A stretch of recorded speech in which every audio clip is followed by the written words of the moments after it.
How's everybody doing this beautiful Sunday afternoon? There we go. That might help a little bit. I can see how this is doing me now. Good to see everybody in here. All right. I'm about to do something just ridiculous. Even to me. I am about to attempt to spin this honey out live. I don't even know how long that'll take. I know how much work goes into it. I don't know how long this is gonna take. But I think I'm gonna just leave the camera running. So if you got any questions, I'm gonna do my best to answer them. Good morning, how you doing, Callie? How you doing, little sister? What's up, Patient Saint? Good to see you. Okay. Yesterday, me and Lady Leah harvested one of the boxes of honey off of one of the hives. It was a lot of honey. And if I'm on the wrong stool, if you can't see it, this is it back here. We had a couple of tragedies. One of the frames broke on us. This one broke. And remember, they super heavy. So I know they don't look like much, but they are super heavy. One of the frames broke. And look at this. Now I'm glitching. One of the frames broke and another one broke off. One of the bigger ones. So I turned those into chunks. I'm not going to spin those out. I'm going to actually put comb and in every jar. I don't know how many jars I'm going to have, but I brought out 2 packs of the 16-ounce jars just in case. And that's what I'm going to be doing. That's what I'm going to be working with. So I'm going to show you how far I got so far. Now, one thing about spinning out your own honey, it's a process and it can get messy. Number one. Number two, it's never the same every single time. It's never the same. So every time that you spin out honey, it's almost like a learning lesson every single time. Every single time you do it, you have to do something different. So you are literally fabricating on the fly every single time. Now, I will say this about spinning out your own honey when you have your own hives. It still beats out that contraption thing that they got, that hive that's supposed to crank the honey out. That got to be the most dumbest, lyingest contraption on the planet. Does it work? Does honey come out? Yes. There's way more to it than that, though. Way more to it. Yes, it works, but they're not telling you the whole story. And it seems like nobody that owns one of them things ever tells you the full story of the, I don't know, the little let it go hive is what I'm gonna call it, okay? Where you just crank the little nozzle and the honey come out the back end of that. That got to be that is the hugest lying contraption I've ever seen. It's nothing like cranking out your own honey, because everybody don't want to get messy. Everybody don't want to get sticky. Everybody does not want to put in the work that it takes to get your honey from these bees. Everybody, they're trying to turn beekeeping into a freaking Slurpee machine. And it just don't work that way. You know how you go to the 7-Eleven, you put your chili dog under there and you just crank out that cheese on it. It don't work like that. It don't work like that. What's going to happen to you? You eat that 7-Eleven chili dog. You're going to be sick in the morning. It'll be good. It's going to sop up some of that liquor tonight. But in the morning, you're going to be sick. And when you throw up, it's going to be chunks of 7-Eleven chili hot dog all over the place. So without further ado, I'm going to get it cranking up and I'm going to show y'all, I'm going to try to show you step by step how we do this. Lady Lead is not here right now, so I'm going to be flying solo in this madness. This is crazy. So let me get some gloves on. because it gets sticky and you get messy and there's nothing you can do about it. I got an apron on. I don't even know why. I'm going to show you one other thing. That if you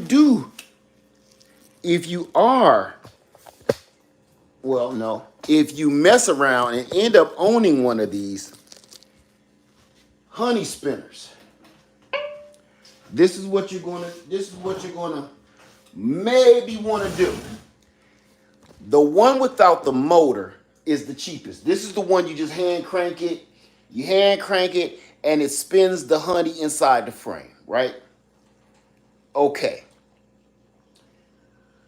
If you don't want to do that, you want to spend the extra $200, $300 on the one with the motor on it, let me stop you.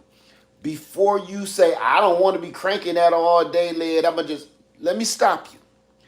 If you buy the one with the motor on it, you better spend even more money and buy the one. If you're going to buy the one with the motor on it, buy the one with the knob that you can slowly adjust the speed, or you're going to have a mess.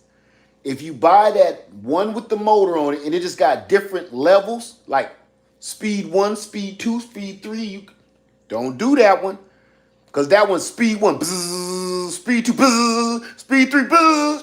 Don't do that. You will throw them doggone honey frames out of there. These frames of honey are super heavy. You have to start out slow. You know, it's kind of like, upstairs on date night. Ease into it. You know what I'm saying? Ease into it.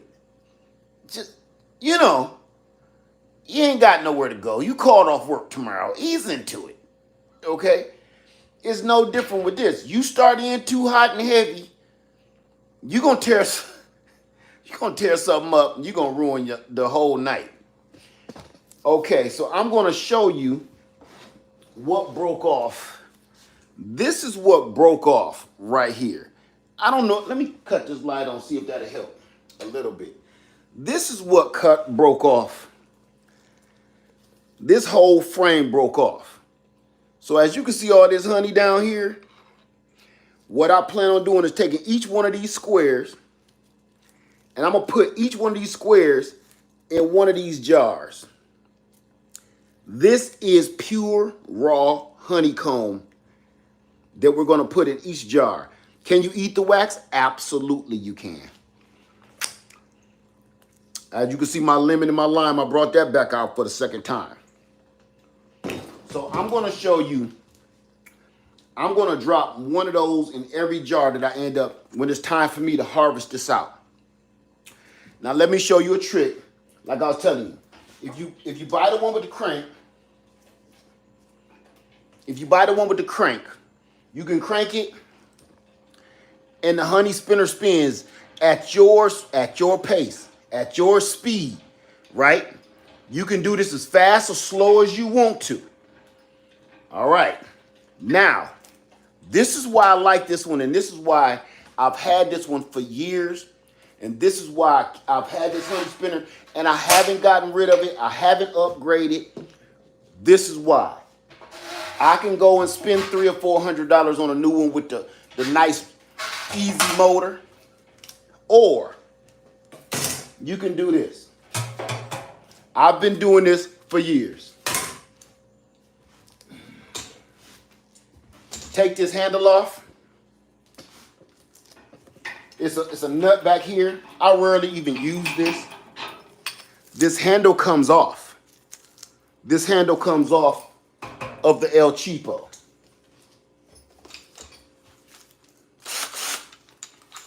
Now, you put that on there. Tighten that down. And now look what you got. Slow as you want it to go. Right? The only thing with this, the only gimmick with this, now you can spin it fast. There's one gimmick to this stuff. You gotta let go, because this got brakes on it. So you kind of let it do its thing. So it'll stop. If you hold on to this, it'll yank your wrist. You don't want that. So this is what I do. So I'm going to show you guys right now.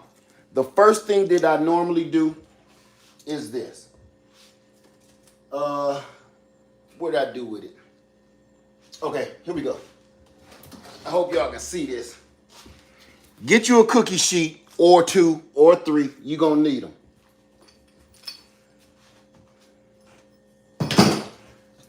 I done dropped her glasses. She gonna... Okay. So I got the cookie sheet. I told you I ain't never recorded this before, so it's going to be a trip. I'm going to put this broken one over here because all of the broken frames, I'm going to have to do a crushing strain. So I'm going to just take these first 2 frames that I got here. I'm going to show you what we do with that. The first thing you do is you want to scrape that. Both of these is loaded. You're going to, I'm trying to show you at the same time. It's just so difficult to do this. You want to uncap this. This is like taking the caps off. So you want to just do this. You can go and buy an expensive decapper, or you can just go grab a freaking fork and call it a day. Now, down here, that honey is solidified, but it's just not capped. They were just about to cap it. So it does not spill out, but it's ready to go. And this is this easy. Look at all this wax, ladies. Lip balm, hair contraptions, all that free wax. So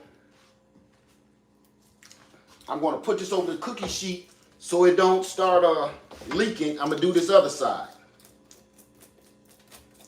Just scraping it down, just like that. Look, that frame about to break too. I ain't had no luck with these. They did not connect the bottom at all. And somebody asked me yesterday, Leia, how do you know the difference between the babies, which is the brood, and the honey? You better know what you're looking for. If you don't know the difference between a brood frame and honey frames, you need to go take a class, stop beekeeping immediately, and go take a class or go look at YouTube University and look what you're doing. Because you about to mess up. So, okay. Now all we're going to do is literally put this frame in here sideways, just like this. Hope y'all can see that. I'm just going to set that down in there. Now I'm going to put the other one on the other side. I'm going to do the exact same thing and just put the other one on the other side.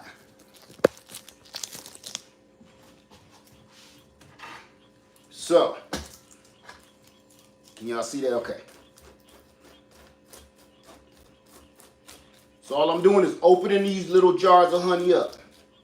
Ooh, this is some dark stuff. This frame ain't light at all. Look at that dark honey. Ooh, that's some good stuff. Oh, that's heavy. Look how dark that is. I almost don't want to mix it. I'm gonna mix this one. So we just scrape it down. You can use an Afro pick, which I usually use, or a fork. It don't matter. As long as you get them open. I like using an Afro pick because the Afro pick is wider. Yes, the one with the fist on it. Just open that up like that. Let me see, y'all can see that pretty good. You just opening that up until let that honey start to run out. And now I'm going to put this on the opposite side that I did this one. The top of that one is over here. The top of this one is over there. Just like that. Just like that. No matter what you do, you got honey everywhere. See, I got honey on this seat. That's why you keep you a bucket of soapy water and rags around. Because honey is going to be on everything by the time you're done. Keep that soapy water, warm soapy water, and a couple of rags with you. Good drying towel, keep it with you. All right, so I'm just going to show you the best I can how this works.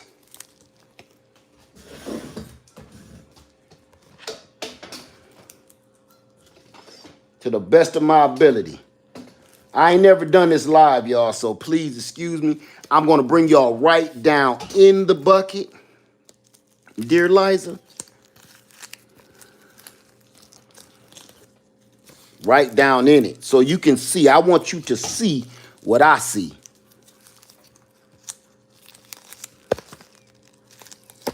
All right.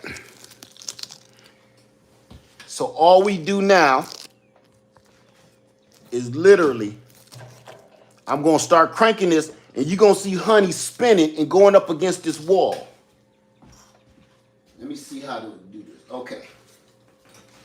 I even got some lighting for you. I'm doing the best I can do with this. Again, never done this live before. So here we go. I can see y'all's questions over here. Okay.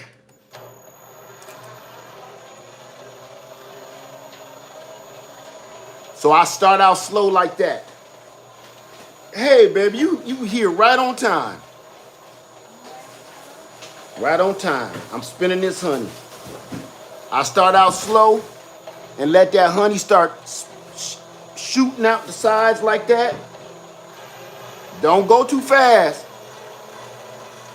Just ease it up. Can y'all see that honey coming out now? Oh, see that? Now let me see if y'all can see that honey. Oh, you could see it. All right, let's keep it rocking.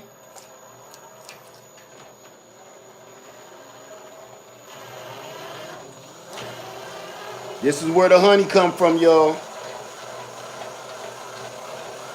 Hey, Nerds World, I don't gotta go to no job. I've been in pajamas for 3 days. That's that retired life. I don't gotta wake up and go nowhere.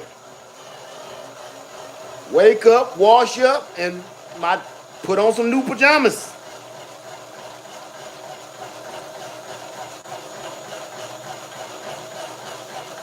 Now, the other reason you want to go slow is because your frames may be uneven and you're going to get a rock like this. Your drum is going to be rocking, and you don't want that to get out of control. But as you can see, this is how you do it. Now, once you can start feeling how more, what's the word I'm looking for? Controlled it feels. That means all that honey is out. And then you start speeding up a little bit. But right now, we still going slow. If you go too fast, you'll bust that comb right out the frame. You do not want that. Because you want to reuse that comb. That's the reason for the honey spinner. I want to be able to take this honeycomb and put it right back in the hive so they can start filling it back up with more honey. Now I'm going to give it a little more juice. I'm starting to feel this a little difference. You can already see the honey gathering at the bottom of the tank. Is that much honey in here? Let me see if I can zoom in. Yeah.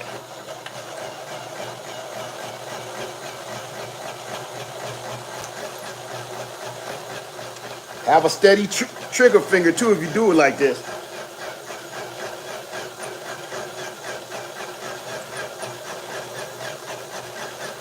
There you go.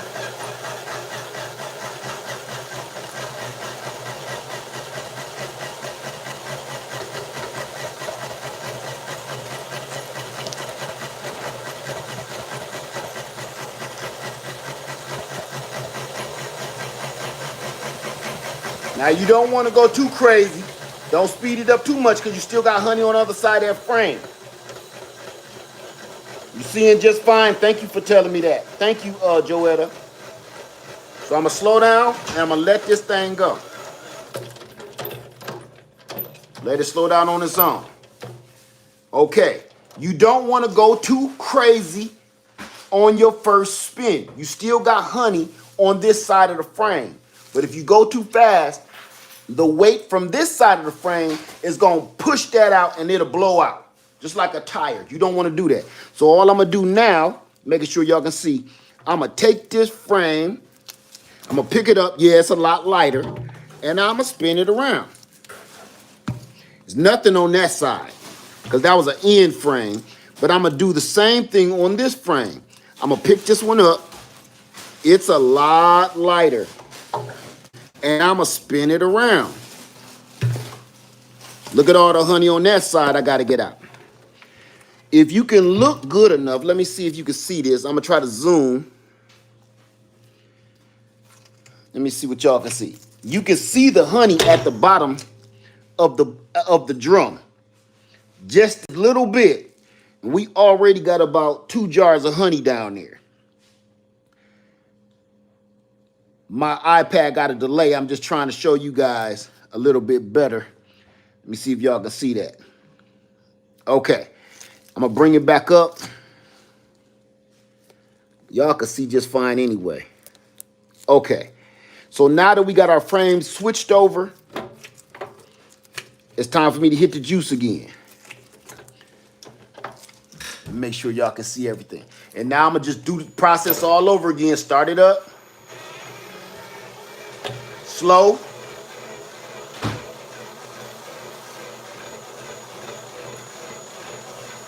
You don't want to do too much too fast. It won't be a second date. I got honey all up and down my apron. I got some honey over here too. Talk about you.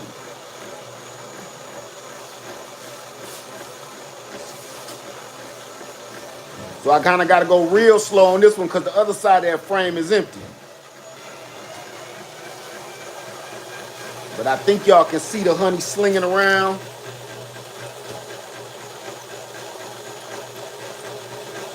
Up against the wall. Now here's the deal. It will take about 2 days for all this honey to get off this wall to get down in the bottom. I will show you guys a little bit that goes in a few jars, but I won't be able to show you all of it. Because for us to get the full amount, it's going to take about 2 good days for this to drain down to the bottom. All of it, most of it.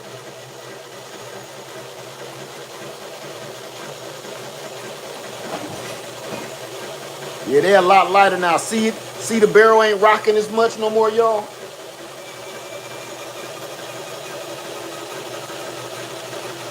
The barrel ain't rocking as much. That's because it ain't no honey. So both frames is empty. So the weight distribution is pretty much the same now. Now I can speed up a little bit on this one.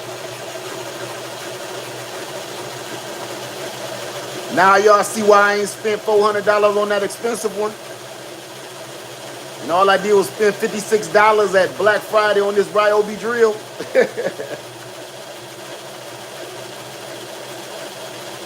Now I'm going to ease off a little bit.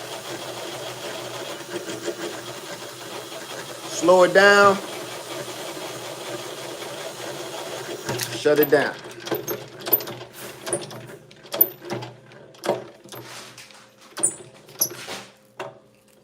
All right.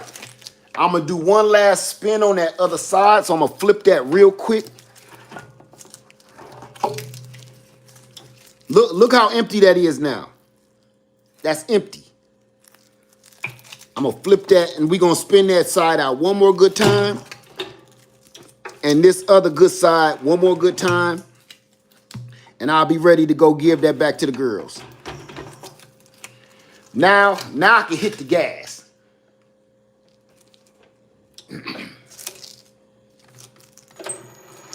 You still got to start out slow now. Slow roll it. Spin it with emotion. Yeah. I had a girl much older. And she put that thing on me. She taught me how to take my time and do it right. How to be a certified lover. Do it good under the cover. Slow roll it, hey. Stroke it with emotion. Now I'm gonna speed it up. Like Uncle Luke.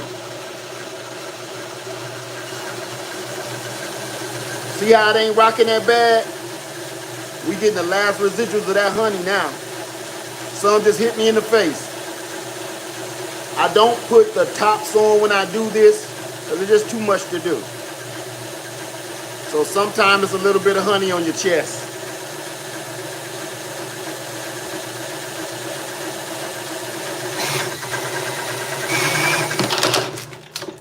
There you go. See what I tell you. Going too fast ain't gonna be a second date. Ain't gonna be a second date.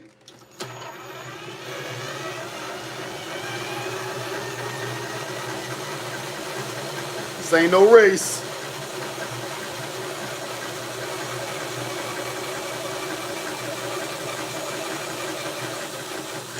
All right, let's ease it down.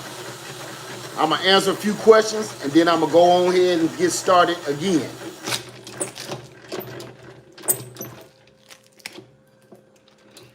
So, oh yeah, that's looking good. So, hold on one second. I got an idea. That's doing too much. All right. So now, all I'm gonna do is take these frames out. They're finished, and go put them back in the box where they can get dealt with. They're light as a feather now. Remember, I could barely pick those up, but now they're nothing. This weighs nothing. Once the honey is spun out, they weigh nothing. There's nothing in there. And the little bit of honey that's left over, the little bit that I have left over that's in there, is no big deal. Don't try to get every drip drop. Leave that to the girls. They'll clean it up and they can use it. So don't worry. Don't try to get every cell and every drop of honey. Remember, you're just getting a little bit of what they got. All right. So now, what I'm gonna do, I got my bucket of water. Look, got my bucket of soapy water and your towel. You can't do nothing without it. It said beeswax for dreadlocks. You can use this beeswax for whatever you want to use it for. So my next step, once I'm done spinning all of these frames out, the next thing I'm going to do is run it down. Where's my... Okay. I'm going to run it down through a strainer into this bucket. This is almost its final destination. I'm going to run it through this strainer with that paint strainer in it, and it's going to go into this bucket, and from there, I'll open it out and pour it right into the jar. But I got to wait. I got to do at least a couple more frames. Ain't no need of me wasting my time. Now, I want to show you guys something that's hard to believe unless you do this yourself. The thing that's hard to believe is,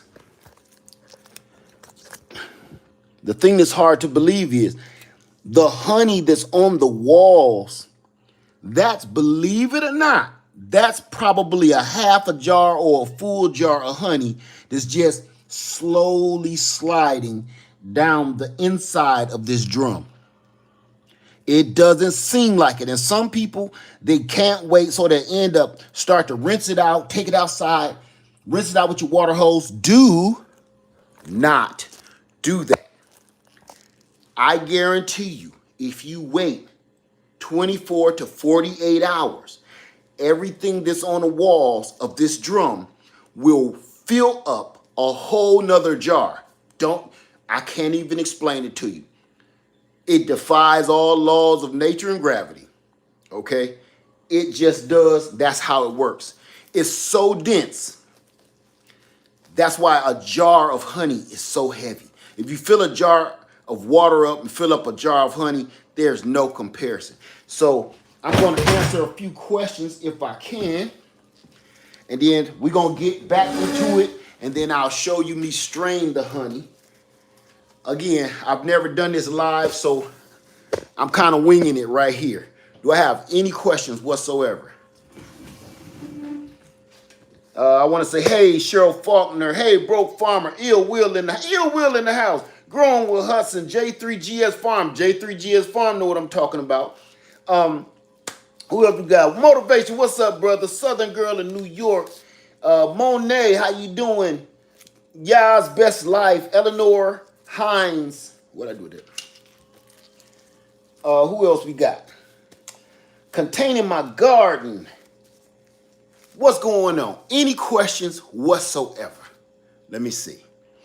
If not, I'm going to keep on going. We're in here for 31 minutes, so I'm going to try not to waste no time because after a while, ain't nobody going to want to see this. I'm just going to keep this going just to who's interested. What's going to happen is this video I will break down and edit into one short video.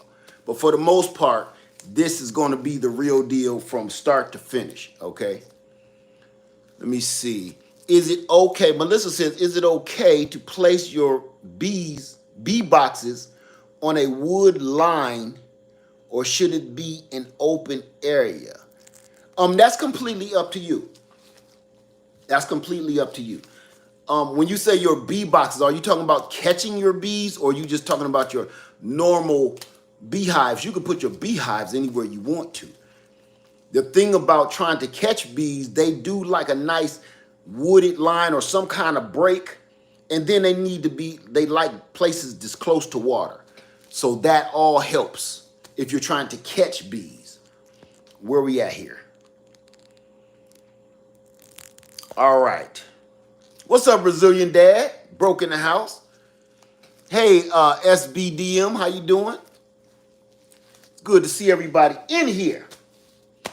No questions, so I can just move on. Let me see. Okay, US, that's a lot of letters. Are you doing all frames on this stream? Yeah, because crush and strain takes way too long. Way too long.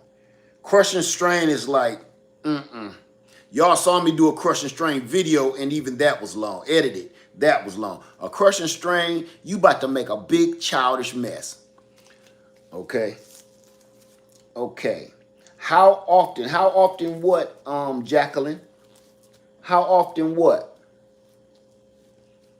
You can explain the whole question so I can read the whole question because I don't know what that was. Is it mandatory to use a drill gun to spin honey tray? Nope, I just explained that. That it comes with a handle that you can crank it. You're going to be sitting there. I'm telling you, this is going to be the strongest arm. This one will be weak and flabby. And this one, you could knock out an elephant if you sit there and crank that all day. Do you put comb with honey? I will be. And I said that earlier. I'm going to show y'all the comb real quick before we get back into it. This is the comb. This is the honeycomb that I'm going to be adding into each jar. This whole thing broke off out of the frame, so I couldn't spin it. So I said I'm going to just cut it up in cubes and put the honeycomb right smack dab in the jar. So when you first started catching bees, did you purchase first or did you catch a hive? I purchased first because I didn't know what I was doing.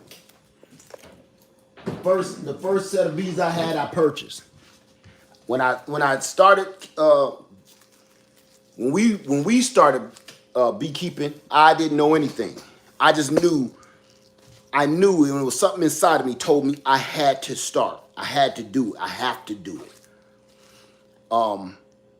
Because that year we noticed that our gardens wasn't getting pollinated. Does wax also get stuck in the spinning machine? wax goes in there, it doesn't get stuck. It's just going to come down with the rest of the honey. And I'm going to show you that before we leave today, okay? You're going to see all of that raw honey and all those little caps that I scraped off. You're going to see all of that rush out of the bottom of this tank. And what's going to happen is it's going to get filtered. Can you borrow a jar of honey from me? No, you cannot. I can teach you how to keep bees so you can get honey for the rest of your life. I don't sell honey anymore. I don't sell honey anymore for several reasons. Once 2020 hit, and I'm not saying that to be cruel at all. I mean it. What I'm saying is, once 2020 hit, 2019, whatever it was, when you sold your honey, how much did you charge? It don't even matter because I don't sell it anymore. Listen to me close.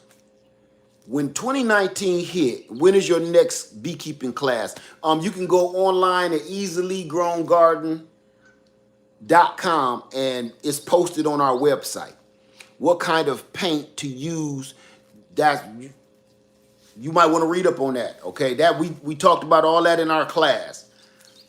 Lost my train of thought there, but it don't make no difference. It was a question. It was something I was trying to answer.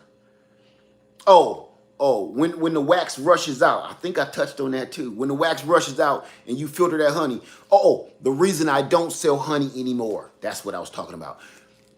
In 2019, the straining bags is nothing but paint straining bags at any box store. When in 2019, everybody should have been trying to get new skills up. I stopped selling honey in 2020, I think it was. I'm gonna tell you why. Because let me show you. Because I want to be very visual on what I'm saying. Even more visual. Even more visual than that. This is what we're going for. In 2020, while they was telling everybody to go and get got, I'm going to show you what saved my life.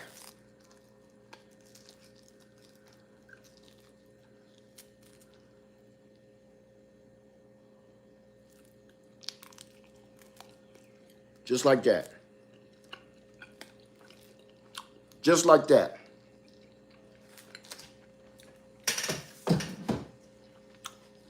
While everybody was going to get got, we went out here.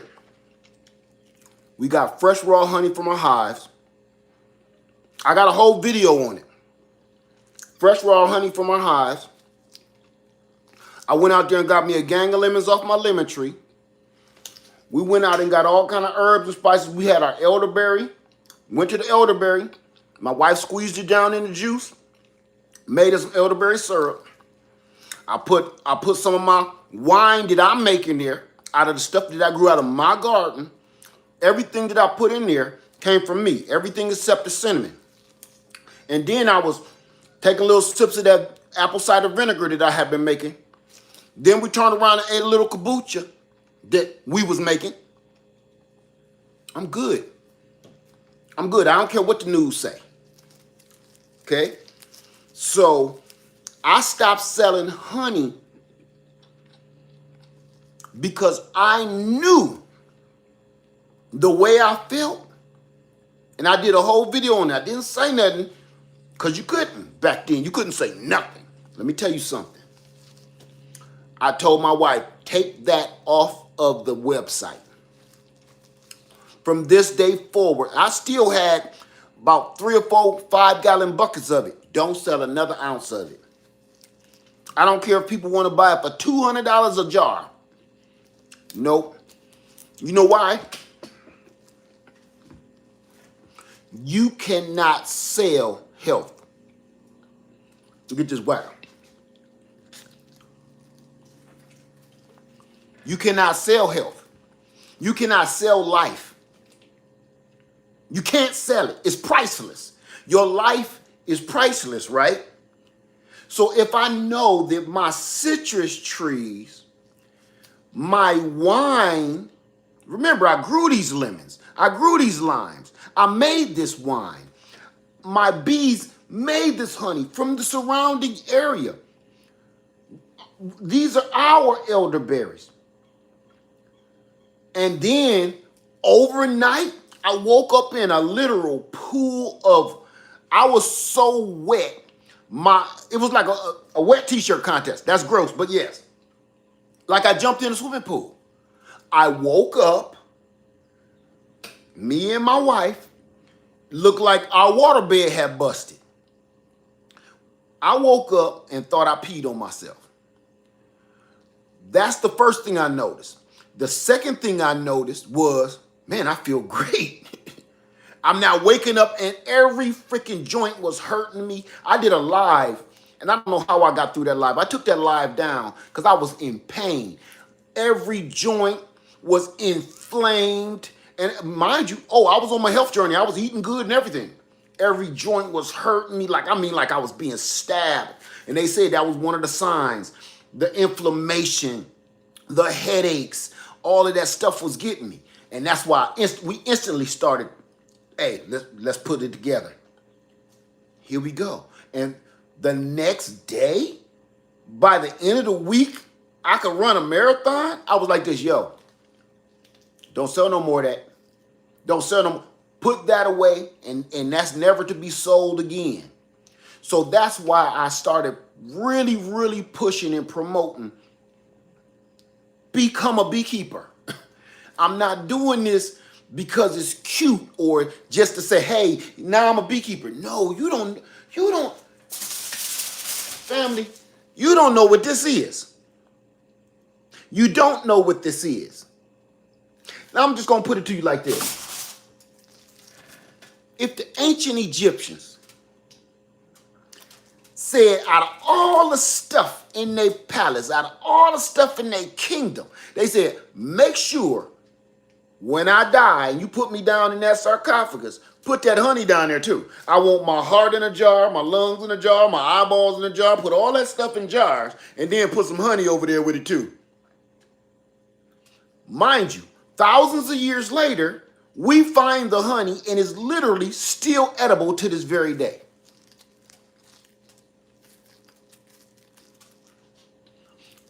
Scientists have proven it is literally just as edible today. The same stuff they found in them Egyptian tombs is still as edible today as it was the day they put it in that sarcophagus or the day they put it in that tomb.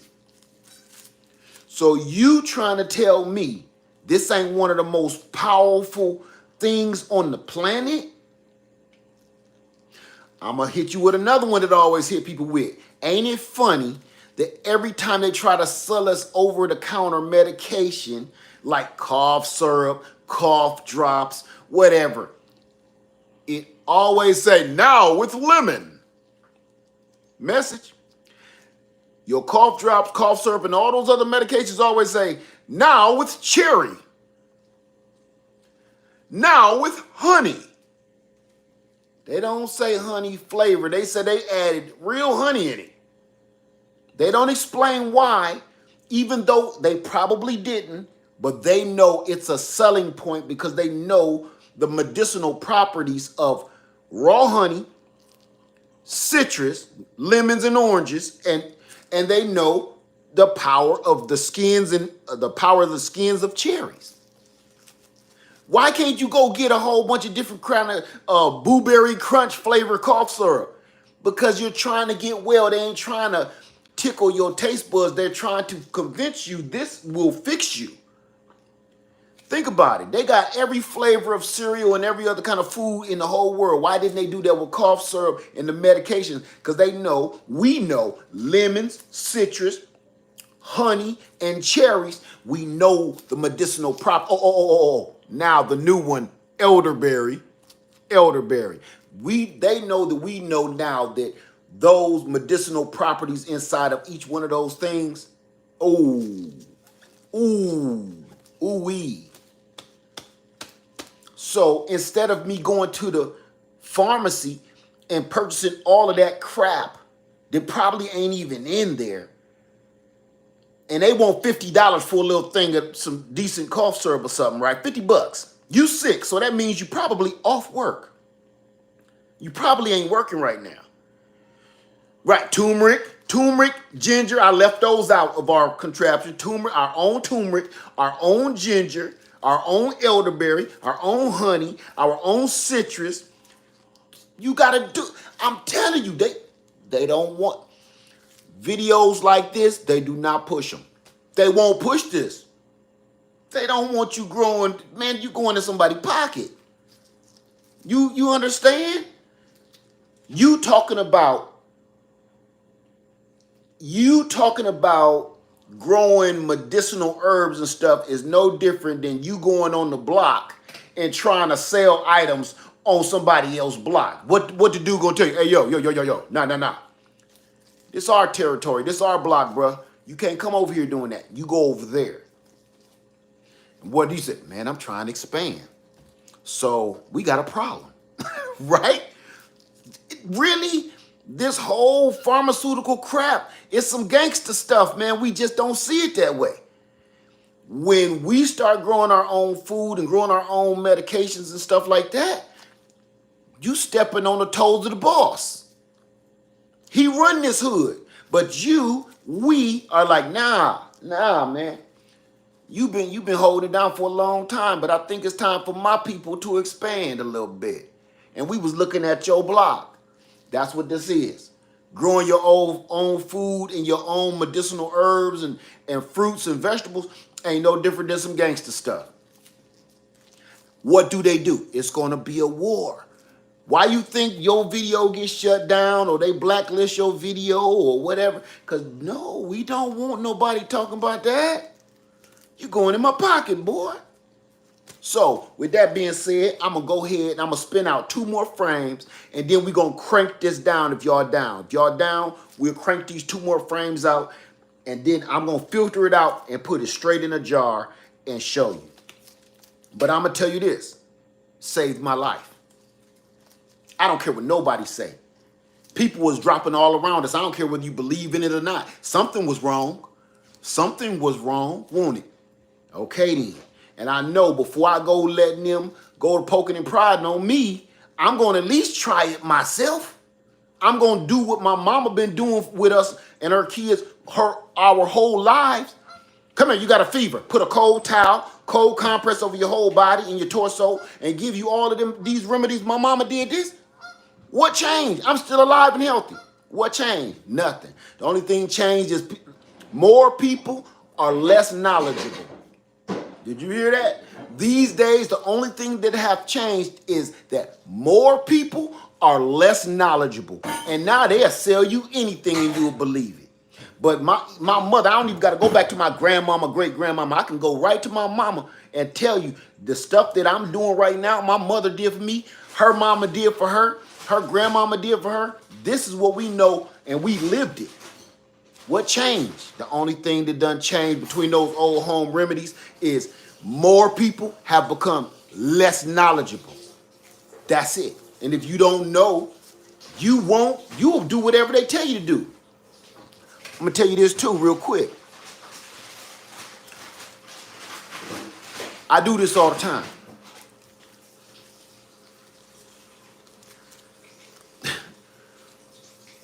Puppets are empty. Puppets are empty.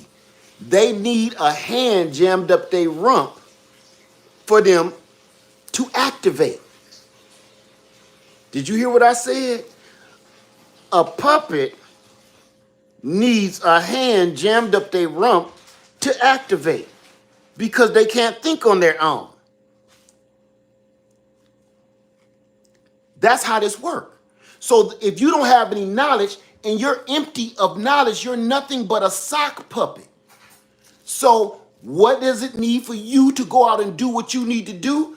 Somebody has to jam their hand up your rump and make you repeat after them. You're only going to repeat after what you heard in the media. You're only going to hear and repeat what you heard online on the news. You will have no knowledge up here. Your knowledge is right here. This is what the world is feeding you. You are a puppet if you are not knowledgeable, and you will end up spewing out all kind of lies and bull crap and don't even know the facts. And don't even care to find out what the facts are. You just hearing what you seen on the news.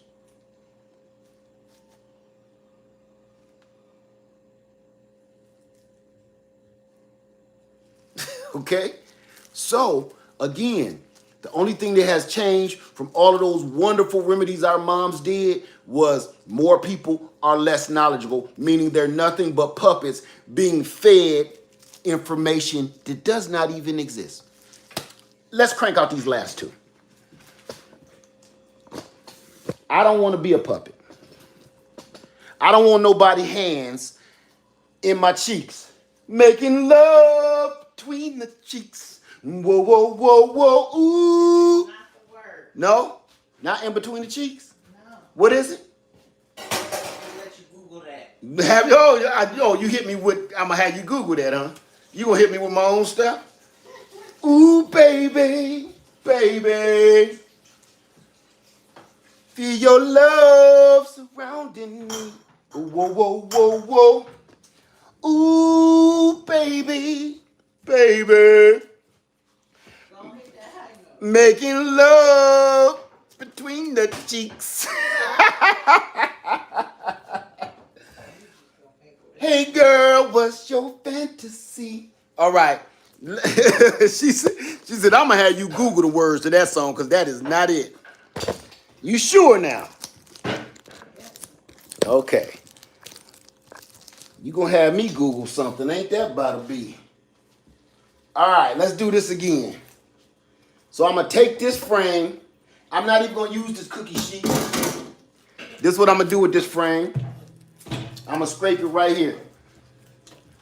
I'm going to try my best to let you see what I do. All I'm doing is scraping all the cells, opening up each cell. For everybody coming in the room, we are harvesting honey. And I'm going to show you everything we do here on Easley Island / Freedom Acres, soon to be, because we are taking some hives to Freedom Acres, coming soon. All right, now we're going to flip that over, and we're going to scrape this side too. Hey, girl, I know y'all singing it. Hey, girl, what's your fantasy? I know everybody's singing it. I know they is. You can't help but sing that. The Isleys tore that up. Ooh, baby, baby. Not between the cheeks, though. Not the cheeks. Not the cheeks. Google it. Google it. Okay. Feel your love surrounding me. Whoa, whoa, whoa, whoa. All right. Now, I scraped all of that off. And all I'm going to do is put this right down in here. Just like so. This is a medium frame. I'm going to do another one. Here's another full medium frame right here.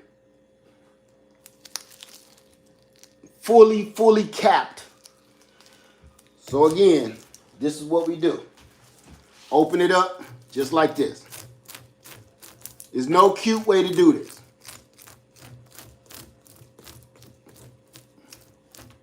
All we're doing is open it up so the honey can come out. Hey, babe, look how dark this honey is. Oh, wow. Yeah, this one is dark. At least, as far as I can see, I want to keep you here, laying next to me, sharing our love. Let you see. Yeah. That ain't how you see. That ain't how you see. Oh, yeah, that is kind of dark. Yeah, that is dark, ain't it? Mm-hmm. And you messing up my groove. Is that it?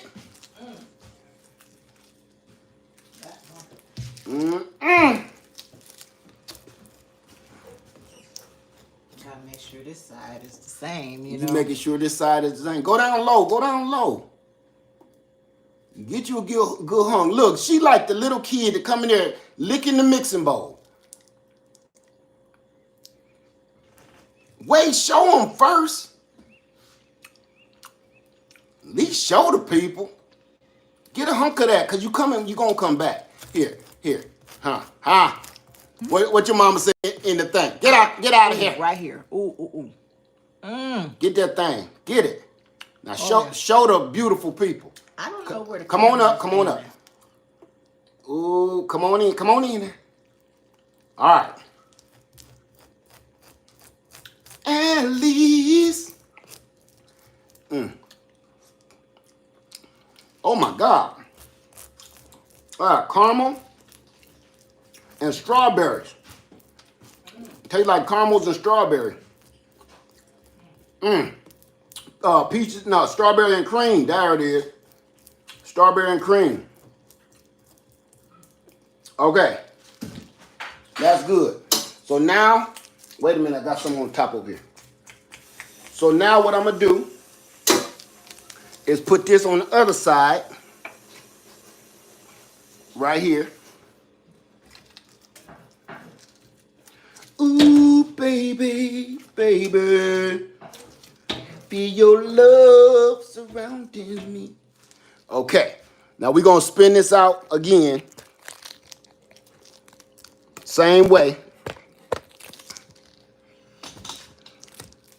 Let me get this light together. Let's get our light together. So y'all can see exactly what's popping off over here. I dropped your glasses way over there on the floor. All right, so here we go. We're gonna spin it out, making sure y'all can see everything okay. Okay. I'm using my drill to spin it so I don't gotta crank it. Feel your love surrounding me. Whoa. Okay. No, I can't hit that high one. That's the one you want. I was about to say, what keeps happening? Ooh, babe. I can't say I can't do it. It's in the throat. Me. It's higher in the throat. It's higher than that. Me. Fa la la la la la. No. I can't hit that note, babe. If you punch me in the nuts, I might be able to hit that high note. Just leave it alone. Good, because I ain't in the mood for a good nut crunching. Y'all see how hard that barrel is shaking? You don't want that to go fast. That's how heavy this honey is. But y'all can see it spinning off down there, right?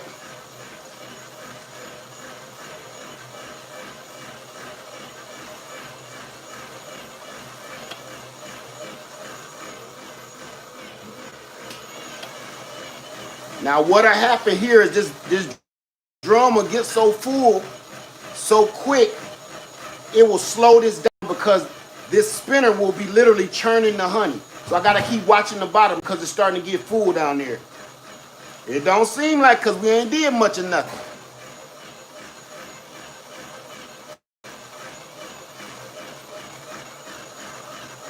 It's coming out pretty good, but you don't want to do too much.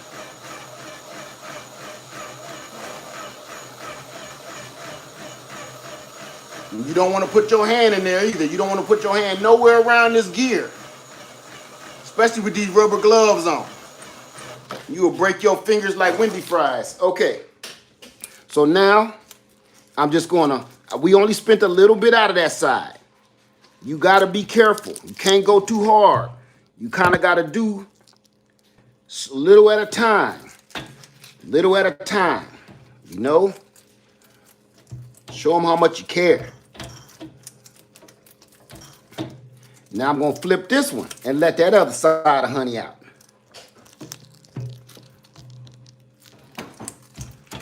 And we're going to start this thing all over again. Let me get my hands. Hands getting a little too outrageous here.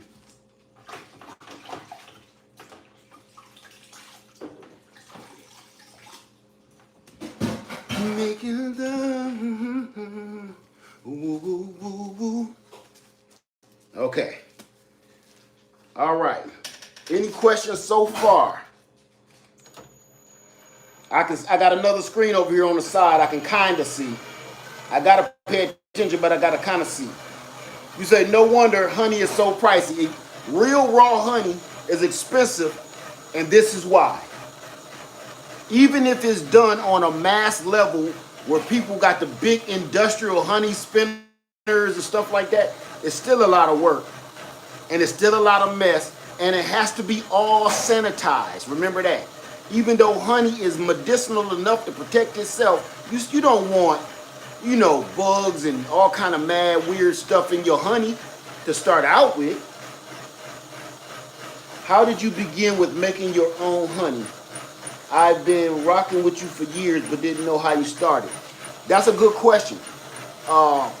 Me and my wife always been gardeners, and one year we had this huge garden, and this, oh my God, that's before we moved in this house.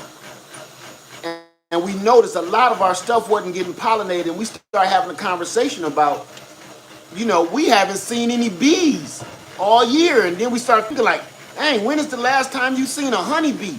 We started talking about our childhood. Last time I seen honeybees was on our lollipop and ice cream when I was a little kid. You just don't see them no more, right? Anywhere and everywhere. So we started doing more research and realized there was, the bee population is becoming extinct, and if they become extinct, we become extinct. So our curiosity led us down a road of a real world problem, real world crisis that we didn't even know we was getting ourselves into. So we both was like, listen, we want our gardens to be pollinated, but at the same time, we want to help save the world. So we turned around and said, want to keep some bees? We said, yeah. Okay, let's do it. That stupidly we did it. On top of that, while we waited for our bees, we found everything out. I didn't know you had to go buy some bees. Didn't know anything about it. But slowly we learned. We went and took a class. We took a beekeeping class. We got our package of bees. I built a beehive from scratch, literally from scratch. And it's been on and popping ever since. What was it? How can you harvest honey without the machine? I have another video of you scraping it. It's called a crush and strain. You literally take the honeycomb and crush it with your hand, strain it through a filter, and put it in a jar. If you don't have a lot of honey to deal with, you don't need this anyway. If I only had 2 frames, I would have just did a crush and strain. I wouldn't waste all this time and energy on just 2 frames. Do you have to feed the bees? It just depends. You got to keep track of them. You got to watch your bees. And if they are struggling, you may have to feed them, yes.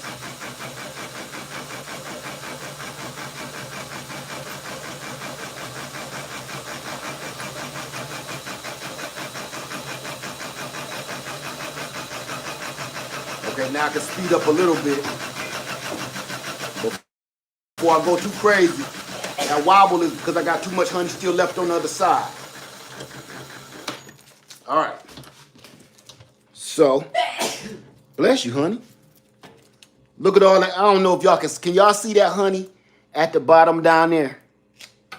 I need you to see. I mean, I literally need you to see that golden sweetness. Can y'all see that? That is pure honey down there. It looked like it's about 6 inches tall of this drum worth of honey. So let me flip these frames one more time. We're going to spin it one more good time. After the camera is off, I'm going to go and spin these frames again and do this thoroughly. But for y'all, I'm going to just do this like this for now. You can see that? Look, it's becoming more and more empty. There's no more honey in those cells. Because gravity is what's draining this out. Okay, so I'm going to give this a good spin, and we're going to drain a little bit out. Ready? Here we go. What do you feed your bees? I feed them their own honey right back to them. If I can't do that, I will feed them raw sugar or cane sugar, sugar water rather.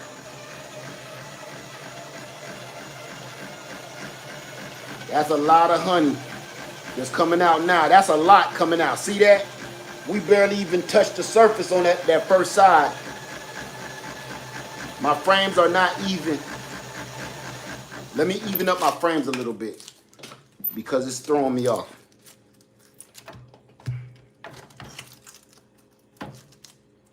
Wait a minute. This one's supposed to be here. This one's supposed to be here. Okay. There we go.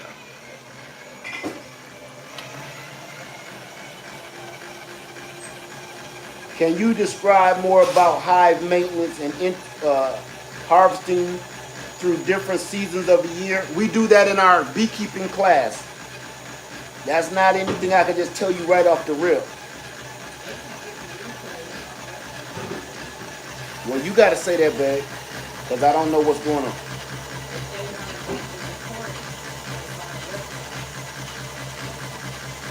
Wait a minute. Just remember, don't eat too much or you will vomit. It's in the Bible. Man, people. Bye, Scuba Cat. Don't come in here quoting stuff you don't know nothing about. If that's the case, I'd have been sick a long time ago. You come in here, don't come in here with that. I've been watching that one for a while.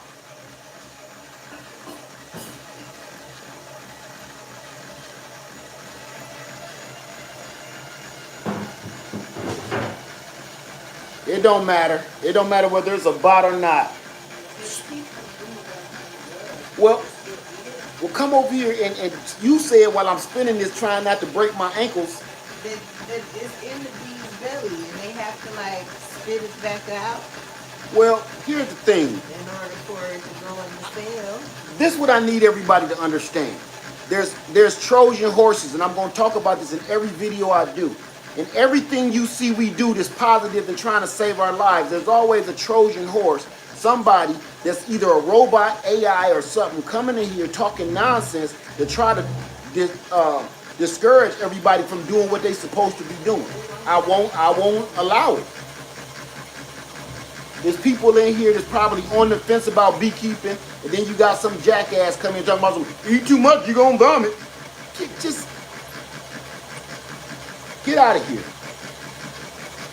That wasn't even, you could have kept that inside your robot brain. Look, I can move faster now, see that? Without so much shaky.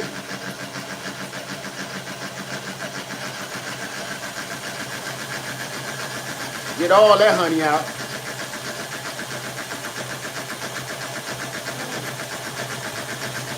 Stop getting honey wasted. My wife over here getting the honey wasted, y'all. You'll think this was Scarface house, but with honey. Okay. Hey, you know, you don't use too much of that stuff, huh? You take too much of that stuff. You're getting high on your own supply, huh? Okay.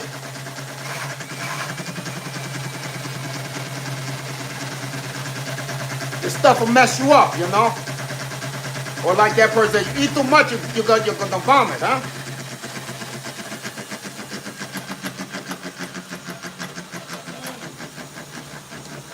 Stop getting the honey wasted before I show them your dance. She do this honey dance. She always, when the honey come out, that is the real honey bee out here trying to steal all the honey. So as you see, that's as empty as I'm gonna let it get for now. It's still a whole piece here that I didn't scrape. I ain't gonna worry about it because I'm gonna come back and clean these up. This is like a chicken bone.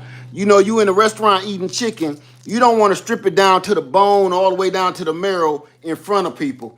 You know, you don't want to strip your chicken bone, your chicken leg down to the marrow in front of guests. So Now, I don't know if you guys can see this. Let me clean my hands. I'll strip these combs down to the marrow in a minute when we don't have any more guests. Get my hands clean up. I told you they fell on the floor right here in front of me. I knocked them down by accident, but I couldn't grab them because I had my gloves on. They was on the table? Yeah. I was wearing them. You got my glasses. Oh, I don't know. You got both pair of my glasses, and I can't find them. I'm walking around here looking like Mr. Magoo. No, I don't got both there. No, this is some crap I found. These the real Mr. Magoo. I could start a fire with these. In the den, 'cause I don't got them. They ain't in no den. They in your purse somewhere. Okay. They not. Bet you $5. Really? I don't want to bet you nothing. Oh, okay. I ain't a gambling man. Okay, so I'm gonna show y'all how much honey that is down there. Y'all see all that at the bottom? Bottom. That's it down there. All that's honey. So I'm not gonna do too much more. I'm gonna show y'all how I strain this off. She was ready to bet. I'm not a betting man. I don't bet unless I know what it is. Okay, do I got any questions before I go in?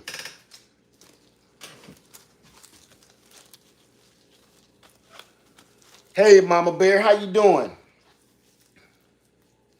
And watch somebody say, I was talking on his video and then he got mad at me. Some people don't realize sometimes you say stuff in somebody else's house and you don't know you being rude, you know, because to me being rude is you speaking and you don't know what you're talking about, but you saying it in front of all these different people. It's 400 people in here and you don't know what you're talking about. You're gonna have people in here that is not quite sure about this believing your garbage. Do the honeycombs taste different than the honey? Yeah, because it's wax. Is the wax doesn't taste like anything. It kind of tastes, well, it kind of tastes like it got a little honey hint, but that's hard to say because you eating the honey and while you chewing the wax. I've eaten plain wax and it don't taste like nothing. I don't know. Where you find them at? In the den. You ain't found I these don't in know no where den. the other ones Man, are. you went and bought these somewhere. You had the other ones. You went and bought these. Right. You Okay. you purchased these. I just transferred to the store. I believe you. You got them kind of powers. All right. All right, y'all. So I'm about to show you. Stop. Hey, okay.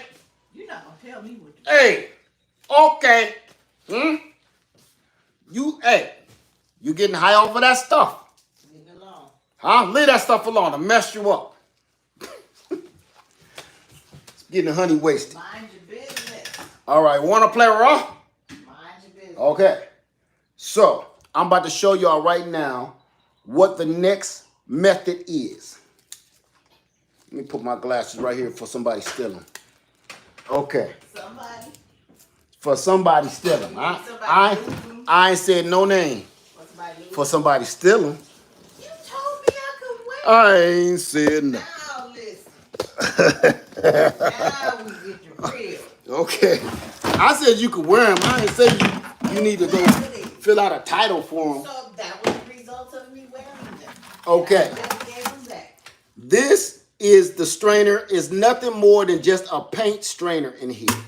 So all I'm going to do is put this on this bucket that's already cleaned out, and I just knock some crumbs down in here. Hold on a minute.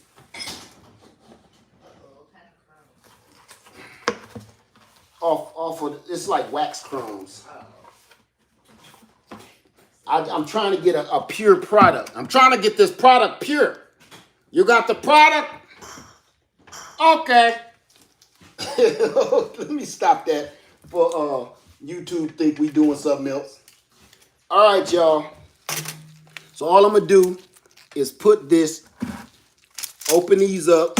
You can use a normal house strainer too that you get from the dollar store because that's what I usually use. All right. And I'm gonna show you, let me pick this up a little bit and tune it down a little bit. That'll help you see what I'm doing. There we go. There we go.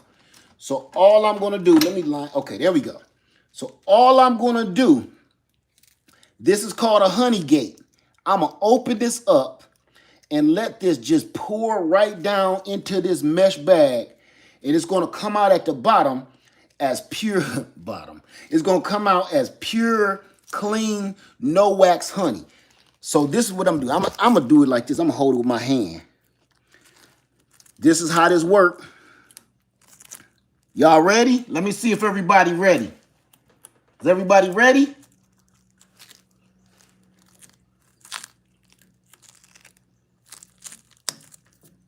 All right, everybody say they're ready. Here we go. Here we go.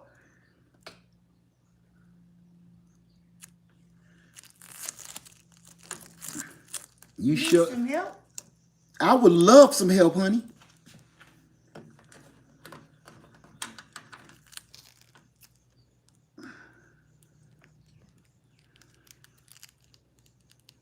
Here, let me help you. I knew you was gonna help like that. Ooh, look at that. Ain't your mama pretty? What is that? What kind it tastes like? Ooh. I don't know whether I'm tasting the honey or your finger, baby. Get out of there. You're making me lose my. That's gold. I'm losing focus. No, that's like amber. I'm losing focus. Wait a minute. Let me do this so I can see better. Okay, there we go. I can see better now. Okay. You playing rough. So this is what it looks like coming right out of the honey gate. See the pieces of wax and all the scrapings that we got? Scrapings. This is what that looks like. And it's getting caught right down here in the mesh bag. So all I'm going to do is just simply I'm going to lean this forward because this tank is not full.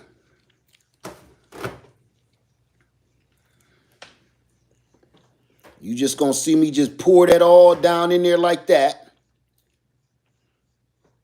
Remember, we got a lot to go. Pure, raw, untreated, medicinal honey. Food of the gods, they call it. Woo. Don't mess up. What you doing? You need some help? I think so. What you need? Wait a minute. Close the gates. Wait. No, leave it open. Leave it open. Think I got it now. Think I got it. Just lean it forward. How much is in the tank? Let's look in the tank. A lot. Let's look in the tank. Yeah.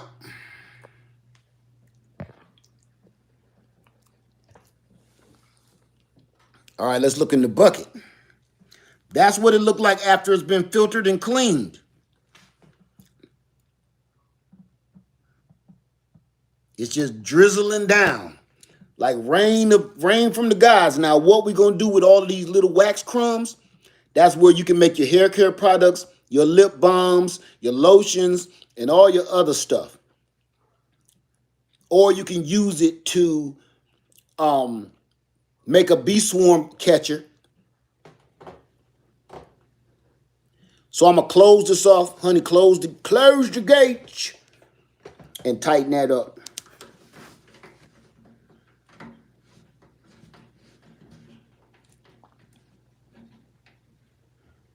Okay, you're gonna get that little. I know you enjoyed that, didn't you? Scoot that back up there for me. Make sure ain't no more left. And center that.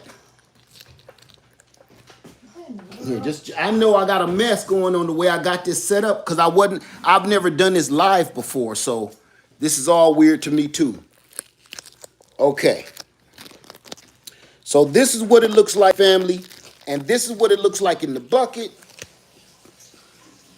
Now, all I gotta do is pour that out and open another honey gate and put it directly in the jar. And it'll be pure, untreated, filtered honey. So this is how it's done for real, for real. All of that weird contraption that they trying to sell you online where you can crank it out like a cow teat is some bullshit. Let me get up here. And it gets people, what that contraption does is get people into beekeeping, and then they realize they in over their head, and that's a bunch of garbage, and it costs a bunch of money to maintain it, keep it up, and buy more of the supplies for it. And then that beekeeper that's new want to get out of beekeeping because they think it costs too much, and it don't. But this is it. So now I got one more step I'm gonna show you, which is me putting it into one jar. We've been in here 80 minutes, so it's gonna be an hour and a half, and we're gonna have one finished product, and I'm gonna show you what it looks like. So for now,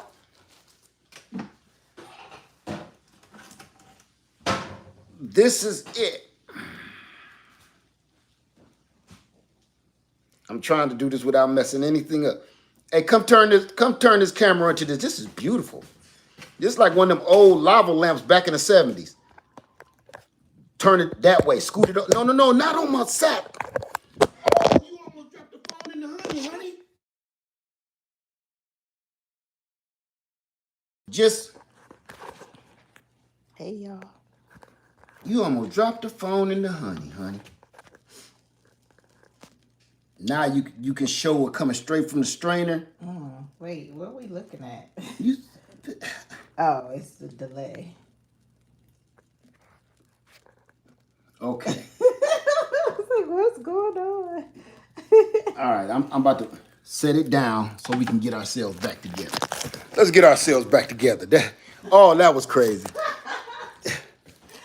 Okay.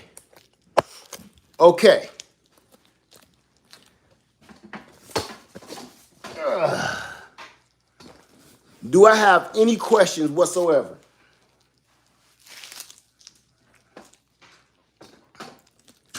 Her hands all sticky from eating still. Now I ain't gonna say stilling. From getting honey wasted. So this is the real deal from the bottom up. We still got a whole drum of honey still in the drum. Say, what does that batch taste like? I'm gonna let her answer that because she been over here taking all kind of chunks. It's floral. Come on, because you got a little mouse voice. It's got hints of floral. Hints of floral. Floral hints with a hint of vanilla. Don't put it on me. Well, God, you got to say your words right. You don't. This is pajamas. You look like you got on a teddy. A what? Never mind. Okay, this is about the honey. Okay, talk about the honey. Floral is like the main flavor with hints of vanilla, caramel, and a little berry. Floral with hints of caramel. Hints of vanilla. And berries. And berries. What kind of berries?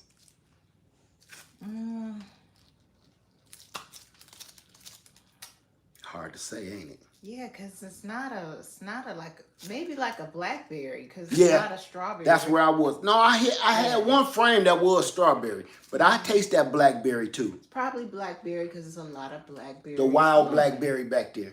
Yeah. So, what I'm going to show you is I'm going to harvest. Wait, I gotta check to make sure. See, I'm going to show you keep getting honey wasted. Okay, I'm going to do this again. Yeah, that's blackberry.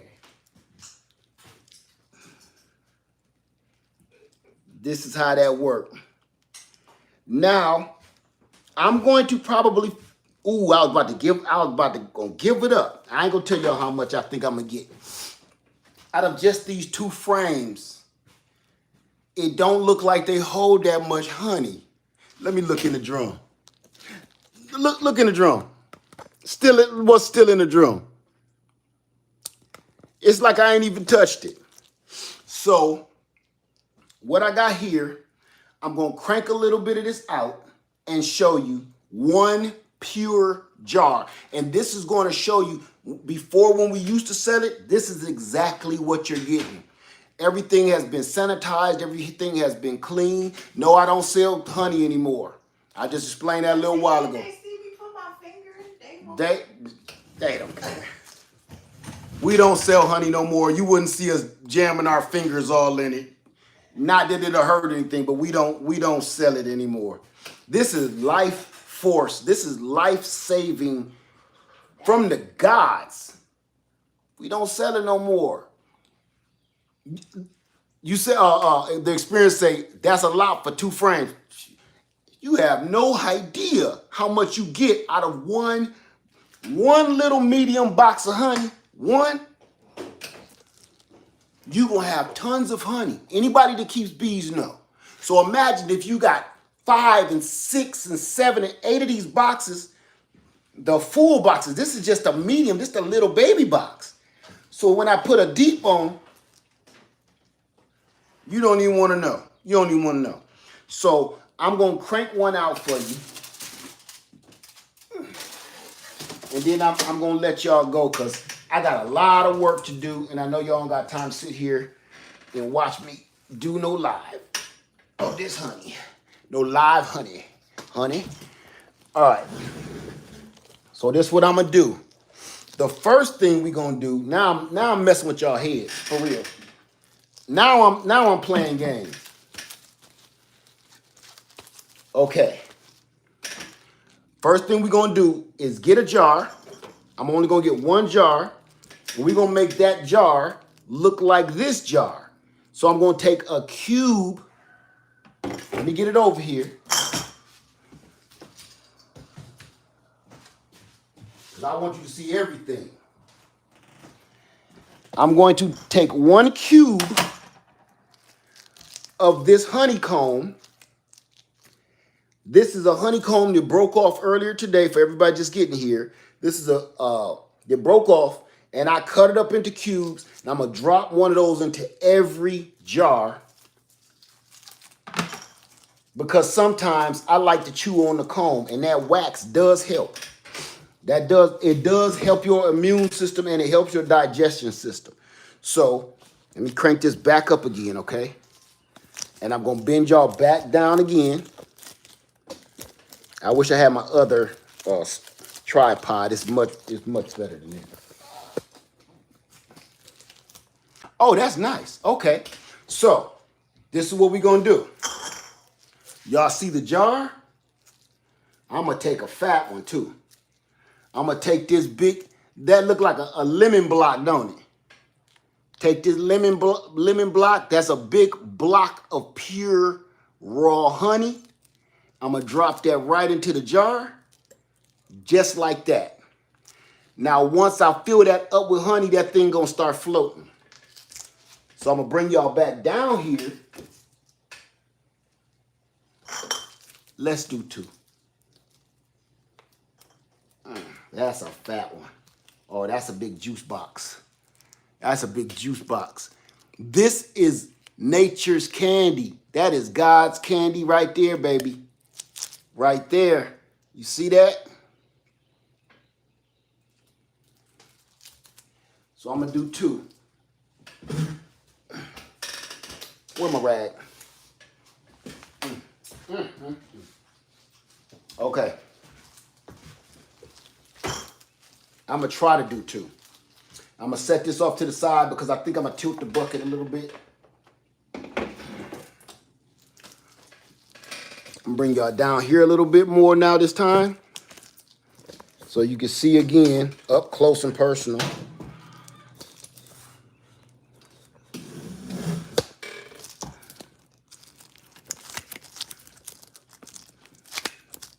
I know this is kind of ridiculous, but trust me, it's worth it.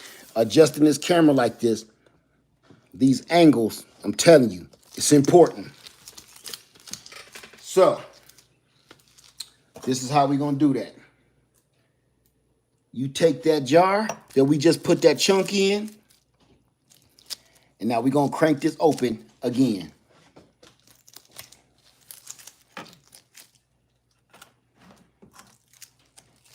And it's going to be some of the purest, richest honey. You seen this live. I know you've seen it on YouTube before, But you don't know them people. You know me. Here we go. Bring you in closer than that.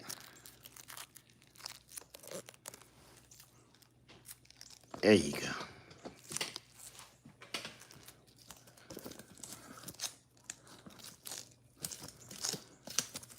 All right.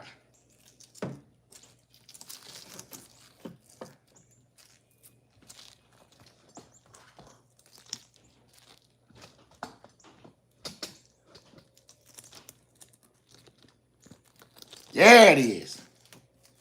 Here it go. And now you get the purity right there. Pure, raw honey. This is what you get. It's only been filtered with a screen, so it still has all the nutrients in it. Still has all the healthy properties in it. Everything. It don't get no realer than that. What you seeing right here ain't no joke. Now I'm gonna shut that off. Tighten it up.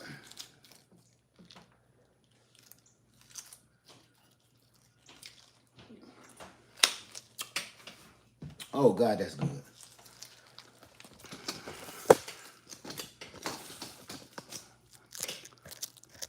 Get out my eyeball.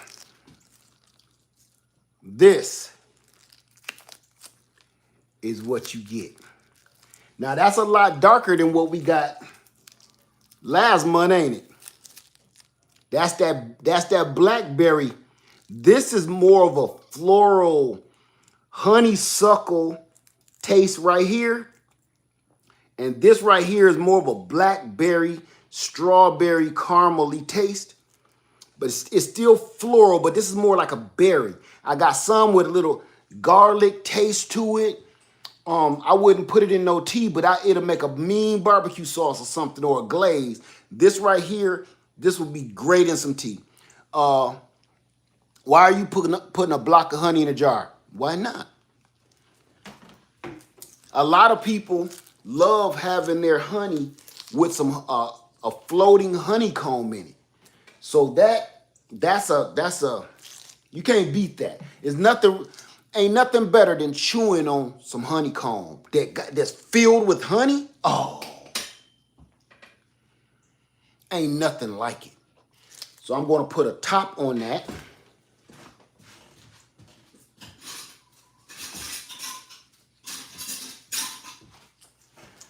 This is what me and Lady Led have been doing for years. Just put a top on it. You don't have to pressure can it. You don't have to do nothing to it. What sickness is it good for? I know cold and flu, but what else? I'm gonna have you Google that one, okay? That's it. Look at that. That thing is almost like it's glowing. That right there is everything. That honey's so dark you can't even see the honeycomb inside. Let me see if it'll go up. It'll take a long time before it float back up. Look at that.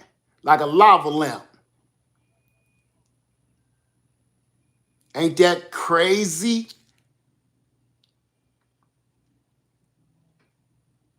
Crazy. Look at that honeycomb. There it go. That's that. You know what? We did bring some to our camp. The last survival camp we did, we brought a whole frame of honey. Not even in the jar. We let everybody get a spoon, and literally, I'm going to show you what we did. We let everybody get a spoon and come and scrape off their own honey, fresh off the doggone comb. So they know exactly what honeycomb is. No filter, no nothing. Straight off the comb. Thank you for that, resilient dad. Thank you for that, brother. Let me get my hands together so I can. Thank you. Appreciate that, man. Let me read what you say. Say, lay that jar, got my name all over. It must be under mine. I couldn't read yours because mine was all in cursive. Let me see. Who said that? Who said that? Somebody. Ill Will was there. Ill Will right here in the house. He tasted that honey. He was at the survival camp. And I'm telling you, if you taste real honey, you'll know it's going to put this question in your head. If you taste this or taste this, you're going to ask yourself, what the hell have we been eating? Because everything you buy in the store ain't right. It's not right. I promise you that. It's not right. So let me go back up here. Resilient Dad says, sending motivation for this motivator. Thanks for sharing. I'm looking forward to doing this on my land from the Bay with much respect. Much respect, Resilient Dad. Thank you, my brother. Thank you for that. Doggone, thank you, my friend. Say thank you for showing us. My husband and I are going to get our own hives. This made me more excited. You know what? The reason we do this, because everybody, even if you scared of bees, man, you know something? Let me put something to you, okay? I'll talk at you. You know how many people in this chat alone, only 3 years ago, were like, gardening? For what? I ain't no slave. That's slave work. I ain't doing that. Get dirty. Who? Me? How many of y'all just 3 years ago was like, gardening? Nah. Now look at y'all.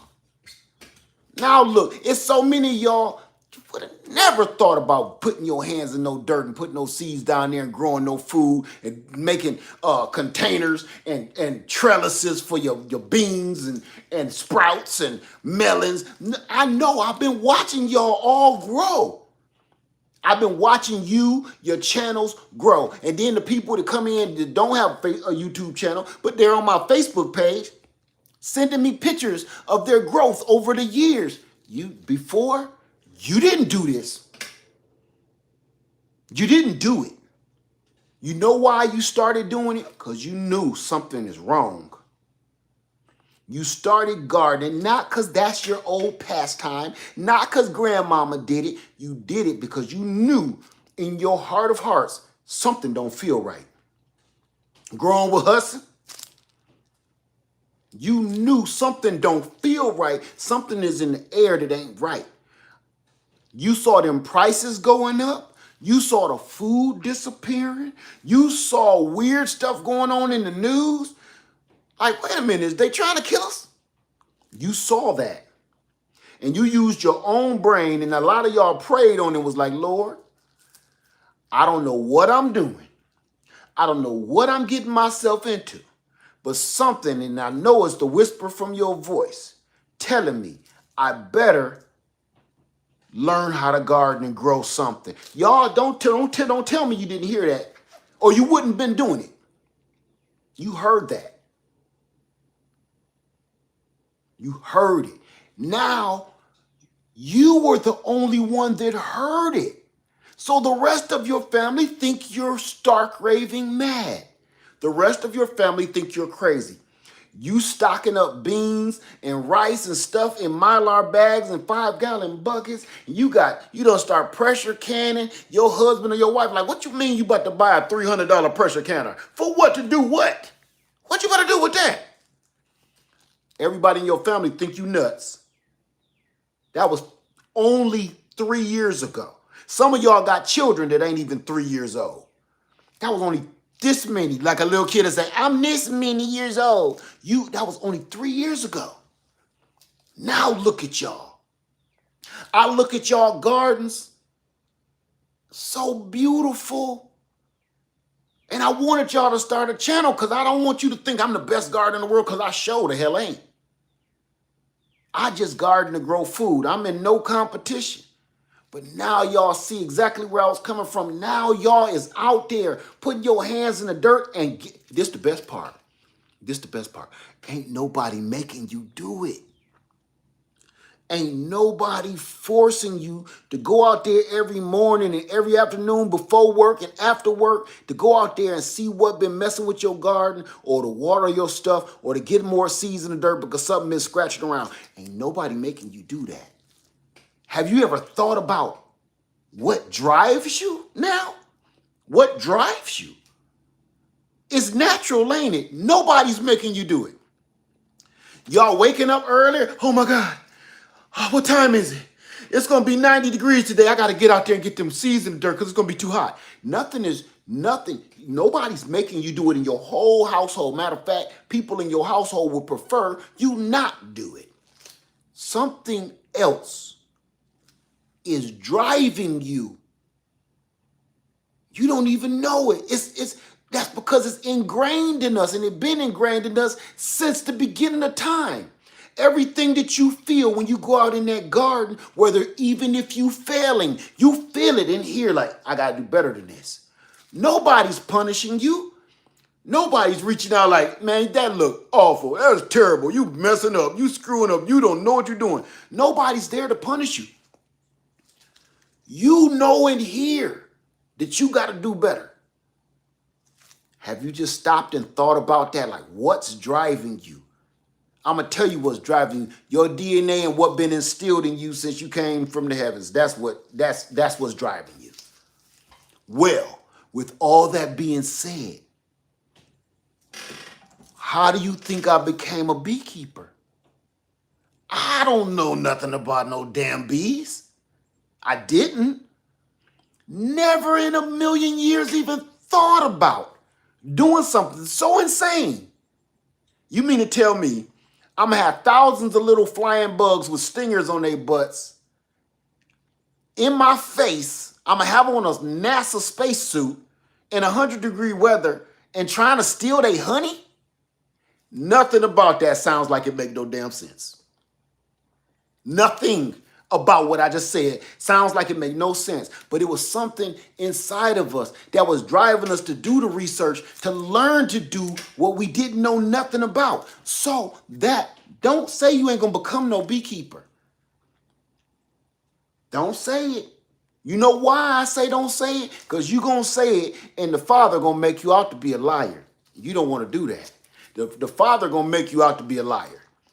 Because one day, you going to hear that still whisper, and it's going to be like, I don't know what I'm supposed to be doing, but let me just wake up in the middle of the night. For some reason, you ain't going to be able to sleep. You think you done had too many cola pops, and it ain't even that. That ain't it. You just can't sleep. So what you do? You go online. I heard Led talk about some beekeeping equipment. Just let me see how much what this stuff costs. Next thing you know, you say, oh, that's not too bad. Oh, let me see where I get some bees at.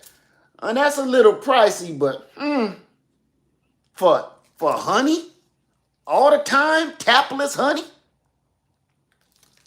that's one good investment.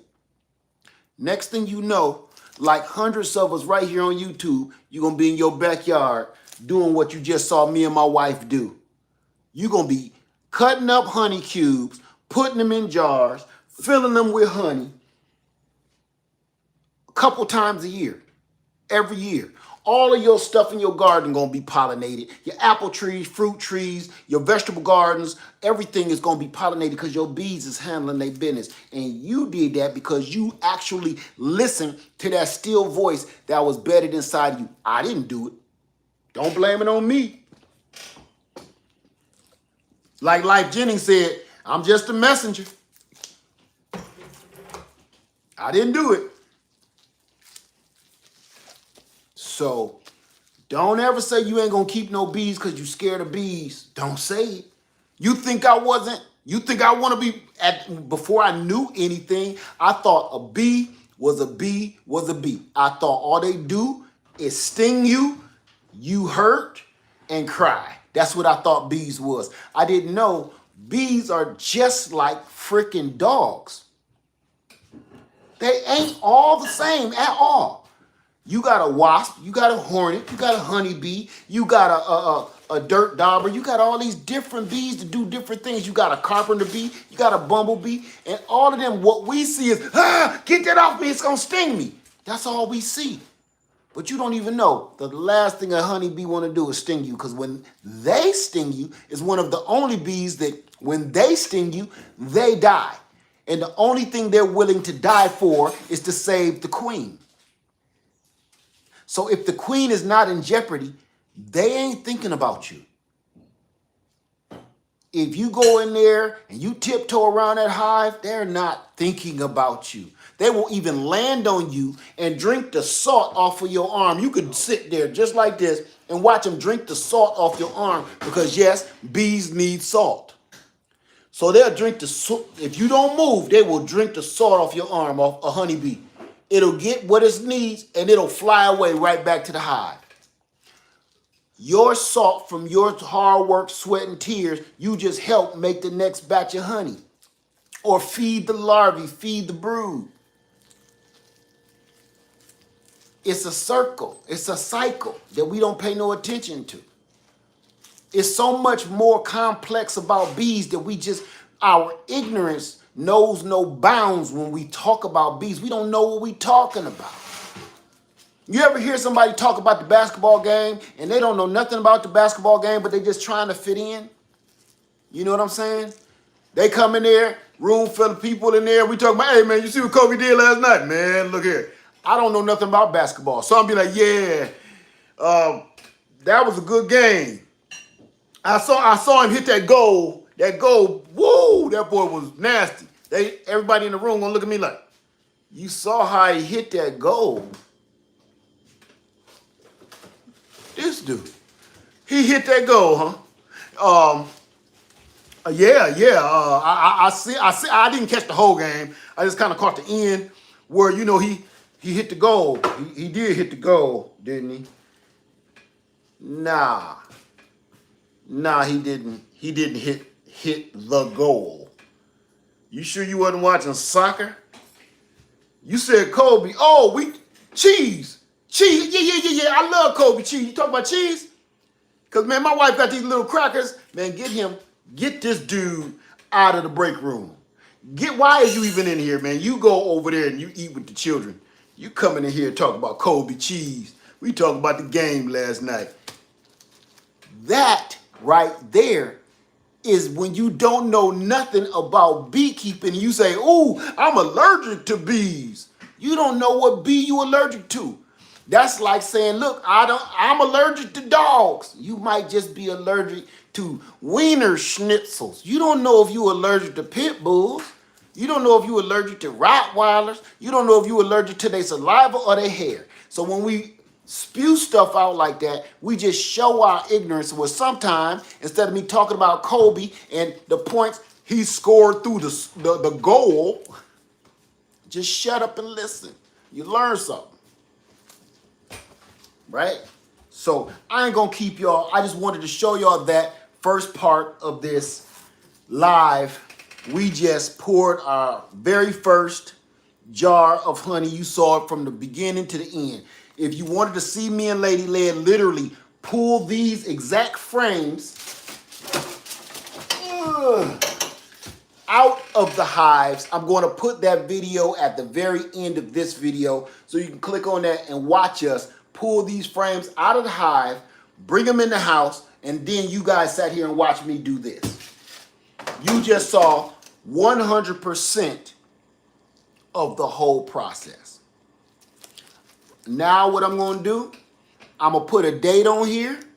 I'm going to probably say what I think it tastes like. And then I'm going to put this away in our honey storage. And that's it. And every jar of honey is going to look different. It's going to taste different. It's going to be different because they got it from God only know where, what kind of flowers, what kind of plants, what kind of shrubbery, what kind of fruit trees did they get either one of these jars of honey from? You'll never know. But I promise you this, none of them are ever the same. So So if you tasted the honey at camp, this don't taste like the honey at camp. Nor does the other one. Do I have any questions before I go? Before I say that, I want to say thank you. Somebody just gave me a super chat, and I want to say thank you for that. I'm sorry I was in my feelings, but thank you for that, my friend. What are yellow jackets good for? I have no idea because oh, yellow jackets. I don't know. That's something we got to ask the Father, because don't get me to, what is mosquitoes good for, frankly? I think they're just good for being eaten by bats. And then you got to ask, what is bats good for? Eating bugs. Well, don't get me started. That's stuff we got to start. Are you having another survival camp? Yes, we will be in September. That's on our website at easilygrowngarden.com/products. You can go and find out when to register for the next camp, if there are any spots left. Hey, Grace Gines, how you doing? How heavy can a frame of honey get? It depends on what situation you got. It literally depends. It depends on how far away your frames are from each other. It depends on what the bees decided to do. You cannot really gauge that. You can try, but you can't make the bees do nothing they don't want to do. Bees are kind of like cats. Ain't too much training them. Hey, Cheryl Faulkner, how you doing? SBDM Radio, how you doing? Say, I'm looking at some store-bought honey, and it says it's a product of U.S., Canada, Mexico, Brazil, Ukraine, and India. How is that? I'm gonna tell you. That's because it's a scam. I'm gonna tell you why that is like that. Where are the bees while you have the frames? They're in their box right now. I don't take the whole. I'll answer that in a minute. This is how that works with the honey. You got a country that makes illegal honey. So they say it's 100% pure honey, right? They say it's 100% pure honey. So it's a 55-gallon drum of this so-called 100% pure raw honey. Okay, in that country, there is no rules, so they can do what they want. So what it is over 54 gallons of corn syrup. 54 gallons of corn syrup. And as long as they drop a certain amount of this pure raw honey in that 55-gallon drum, they can call it pure 100% pure honey. The only thing is they're playing with words. I hate people that play with words. This is how that works. They're not lying. It is 100% pure honey in it. It's 100%, like you would get some juice out of the store. I ain't gonna name no juices, and it says 100% pure juice, pure fruit juice. It has 100% fruit juice inside of that sugar water. So they took a couple of cups or a couple of ounces of real cranberry juice, and if you go get any cranberry juice that says 100% pure cranberry juice, flip it over, and it's going to say flavored with lemon, lime, cherry flavors, these flavors, that flavors. What the hell you need all of these flavors for if it's supposed to be 100% pure cranberry juice? There ain't none. I don't care if they say it's concentratedly frozen or not. It's not 100% juice.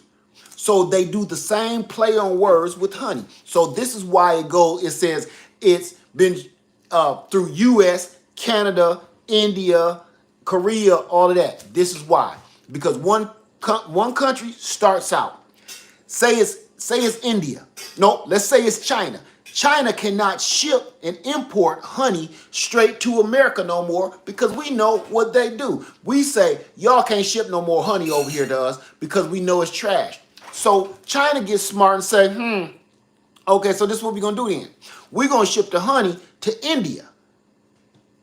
And then once we got wind of India shipping garbage honey that's coming from China, y'all can't ship no more either. So then they say, well, let's ship it to Mexico. So now it goes from China to India to Mexico. Then they say, nope, you can't do that no more. So now they going China, India, Mexico, Canada, and it finally slips over the Canadian border somewhere as 100% pure raw honey. And they're able to legally sell that until America gets smart enough to say, nah, we ain't taking no more imports of honey because it's trash. It's not honey.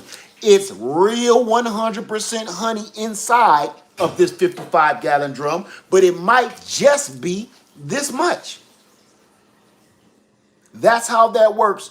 Go look it up yourself. Now, me and my wife been teaching bee classes for a few years now, and we did all the research. That's how that works. And believe it or not, it's a lot of politics and red tape, and that's how they can get away with doing that. In every other country in the world, they say it's illegal. You cannot sell that here. That is deadly. What is it? Red dye in food and food coloring. Red dye, food coloring. That's poison. This is pure poison. You can't sell that in this country. We're one of the only countries that allow this crap to be fed to our people. Why?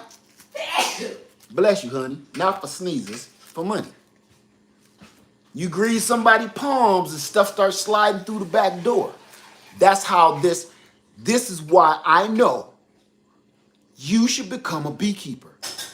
If you love honey or you need honey, these days, we need honey because this is going to keep you out of that hospital. This is going to keep you out of that ER. This is going to keep you from every time we have a news bulletin. First at 8, a new strain is flying through and we're going to have to bear down and we're going to be on restriction again coming soon. And if you making your own honey and growing your own fruit trees, growing your own garden, growing your own food, growing your own citrus, even if it's inside your house, when that news bulletin come, every time me and her hear it, we laugh.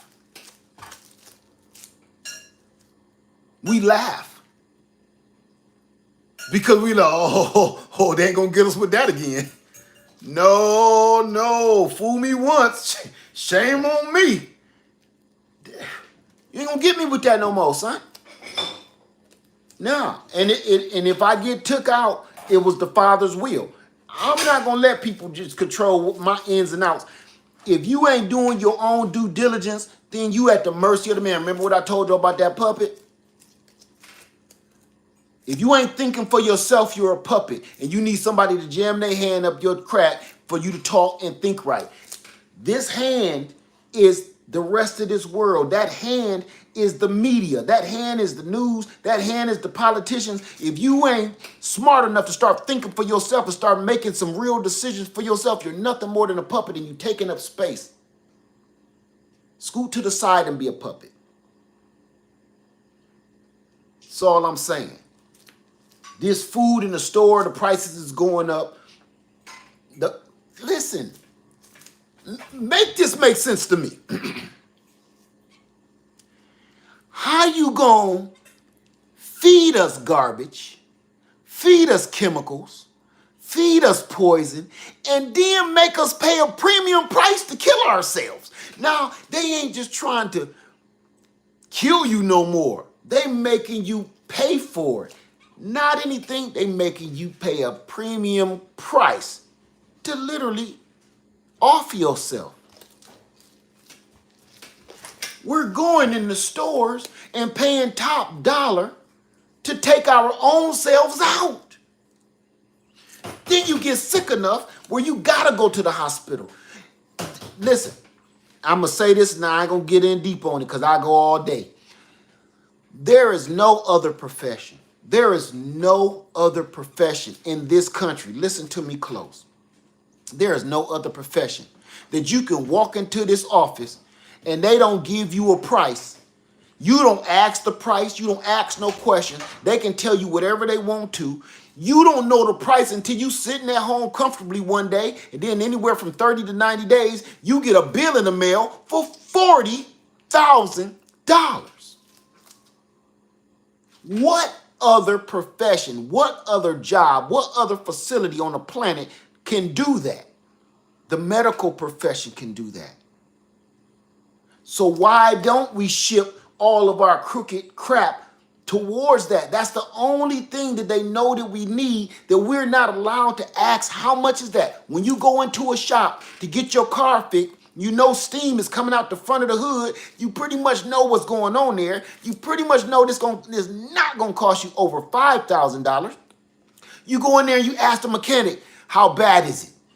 It's pretty bad. You know, you shouldn't have been driving with the car like this. You should have been had your fluids changed, right? So with it being that bad, you're gonna need all new hoses. We gotta replace the radiator. We gotta replace the water pump. Everything gotta go. It's gonna cost you like $3 grand, $3,500. I'm sorry, but it's pretty bad in there. You lucky you didn't crack the heads and stuff. Even a mechanic can make up a price and can't come at you like, oh, that's gonna run you about $40,000. No. Who makes these prices up?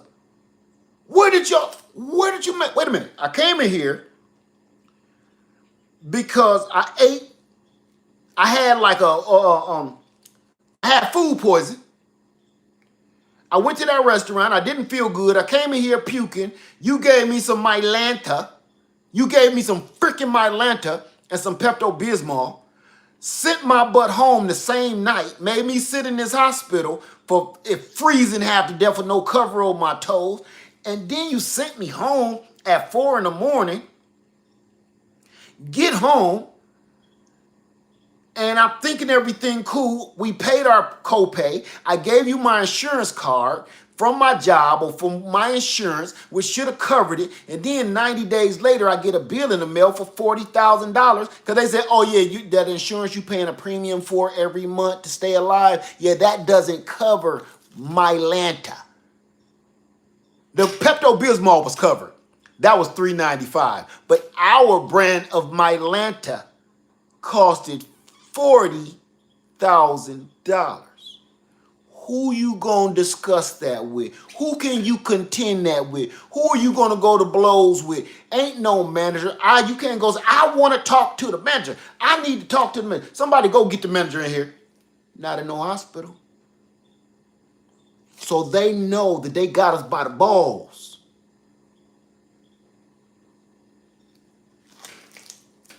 So until the day we start being able to ask, give me a menu. You got a broken foot. Okay. Give me, you know how we going to the restaurant, look at the menu like, I would like the whole meal, but I ain't got it like that this week. I ain't got paid yet. What all come with that splint for this foot? What all come with that splint? You have the splint. You have the cheaper wrapping. We can't give you the premium wrapping. You can only have unless you get the meal. Unless you get the meal. Okay, the meal comes with the splint, the wraps, the bandages, extra tourniquet. Until they come up with a menu when you walk in the hospital, I'm trying to stay out of there. Because that's the only place you go and you don't know how much it's going to cost you. It can cost you $40 or it can cost you $40,000. Listen, I've had several things happen to me in my life. Several things done happened to me in my life. The same exact thing. Just say that food poison, right? You get food poison. Okay, one time in my life, it was $40. Paid it, it's over with. Another time in my life, it's $40,000. And I'm trying to remember, like, what did they do different 20 years ago than they're doing now besides giving me Mylanta? Nothing. Right, we didn't even talk about the ambulance ride. Most people die on the way to the hospital, not in the ambulance, because they be like, oh, hey, Bruce, man, run me to the ER real quick, dog. Man, you better call 911. No, hell no. Because if I make it through this, bro, I ain't trying to have no $10,000 hospital bill. Come on, dog, where your keys at? That's how we die on the way to the hospital, because we know good and well. And look, if you do, all of us have lost a loved one. All of us have lost a family member, right? All of us have. And after your family member, you put them in their final resting place, whether it be a jar or the dirt, it don't make no never mind. After they're gone and you're still mourning, months later, you know who gonna call you? Don't know how they got your cell phone number? Yes, this is a Thrifty Ambulance Service. Yeah, we were looking for a Mr. Dale. Mr. Dale? My uncle done passed away. Can I ask what this is about? Yeah. He had an outstanding bill of $15,000 for an ambulance ride back in October. Yeah, but he ain't gonna be able to pay that. Okay, is there anyone I can talk to that maybe? No, Mr. Dale, you must didn't understand. He is no longer with us. Okay?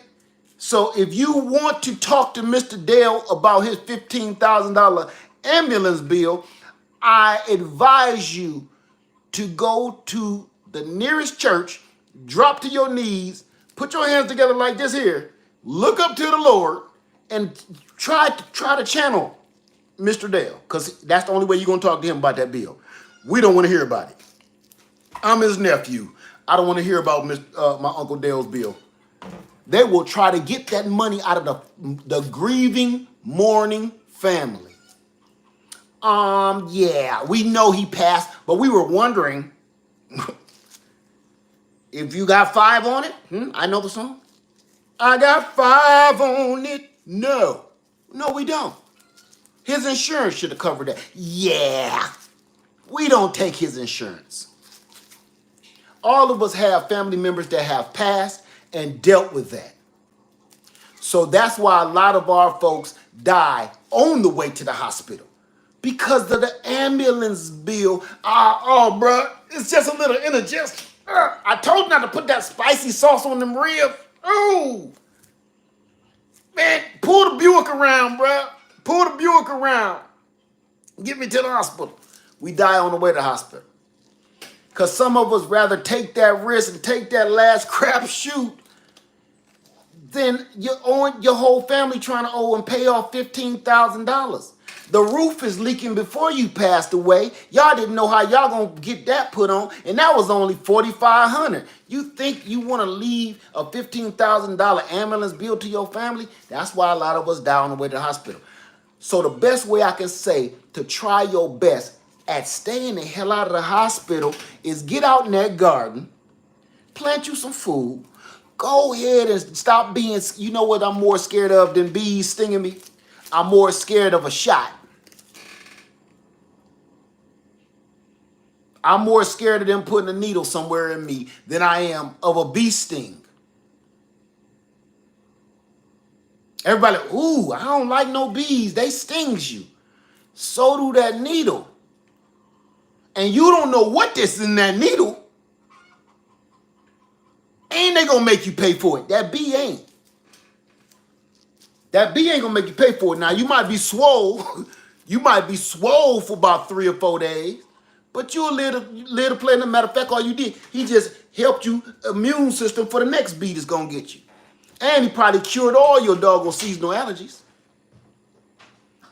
But going to the hospital, you don't know what's in that vial, that she in there or he in there.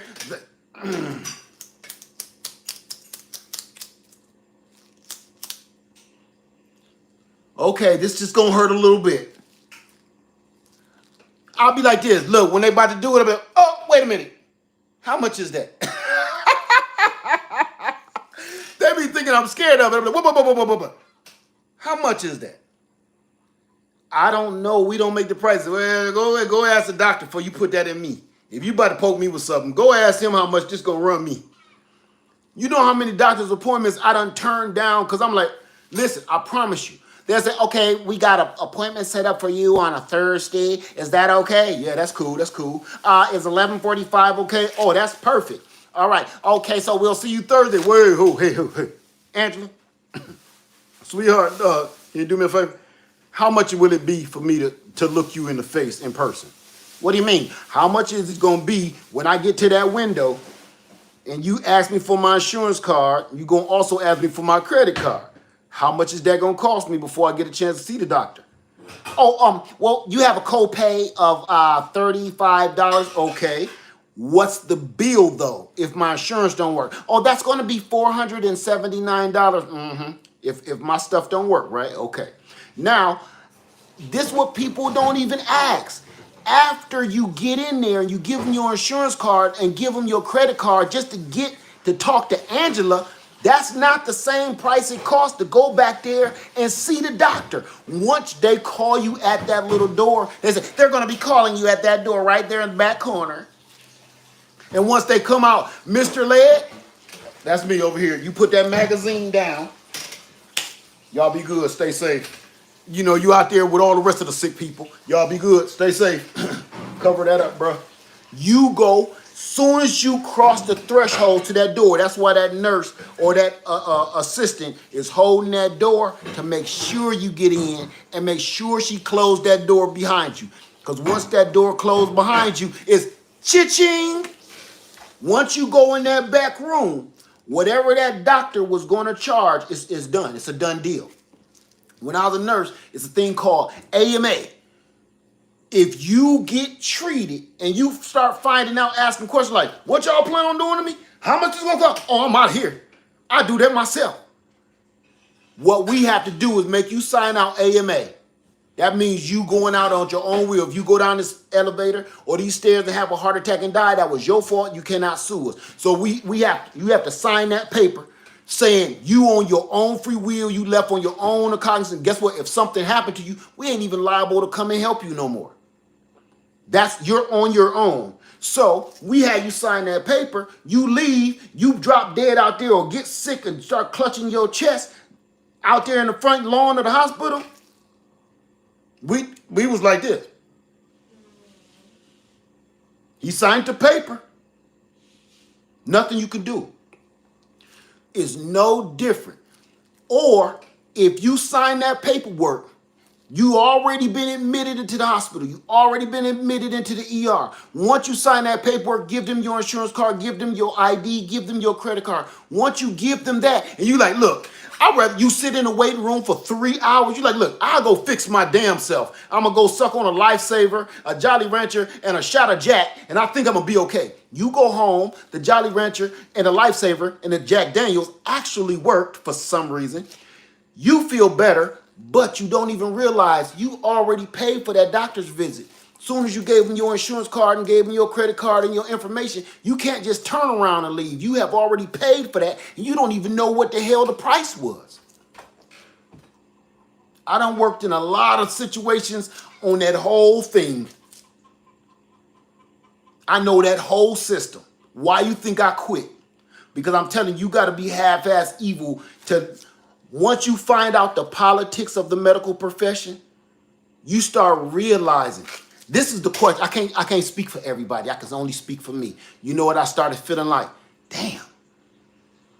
I feel about as dirty as one of these politicians because I know all of the dirty crap that we do to people. I know that this person and this person got the same ailment, but this person might die because they don't have enough money as this person. This person is going to live just because they got a little bit more money and insurance than this person. And I got to go in here and look this person in the eye and tell them they may not make it. Or maybe y'all want to take y'all mama home and make her comfortable. See, there I go. I'm getting emotional again.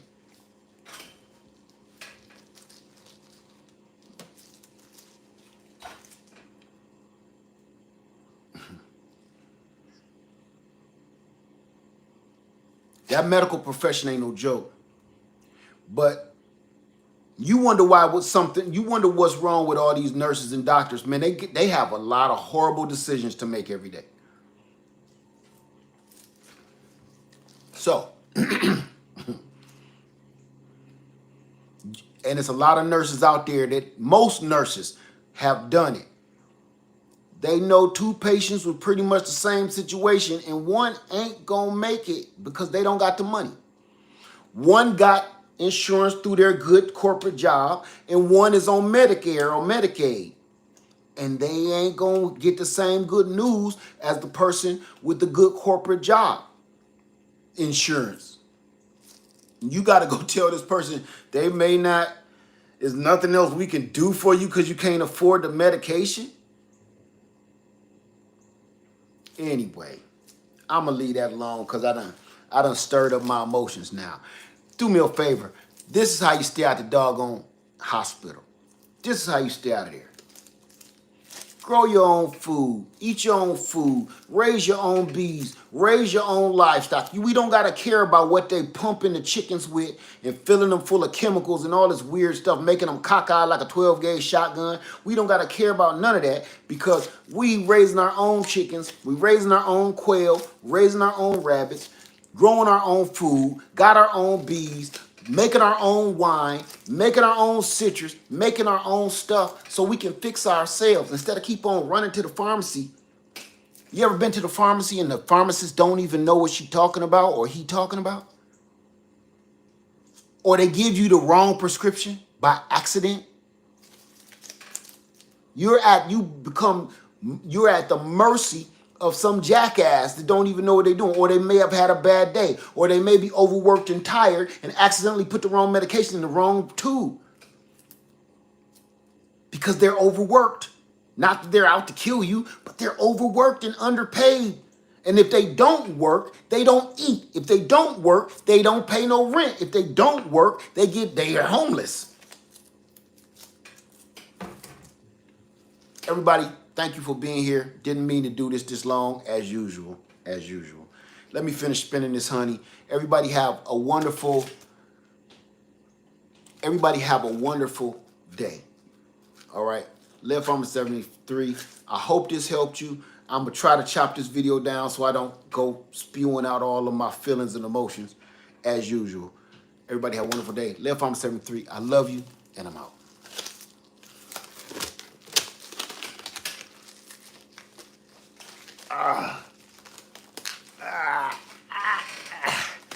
Trying to see if I can do it.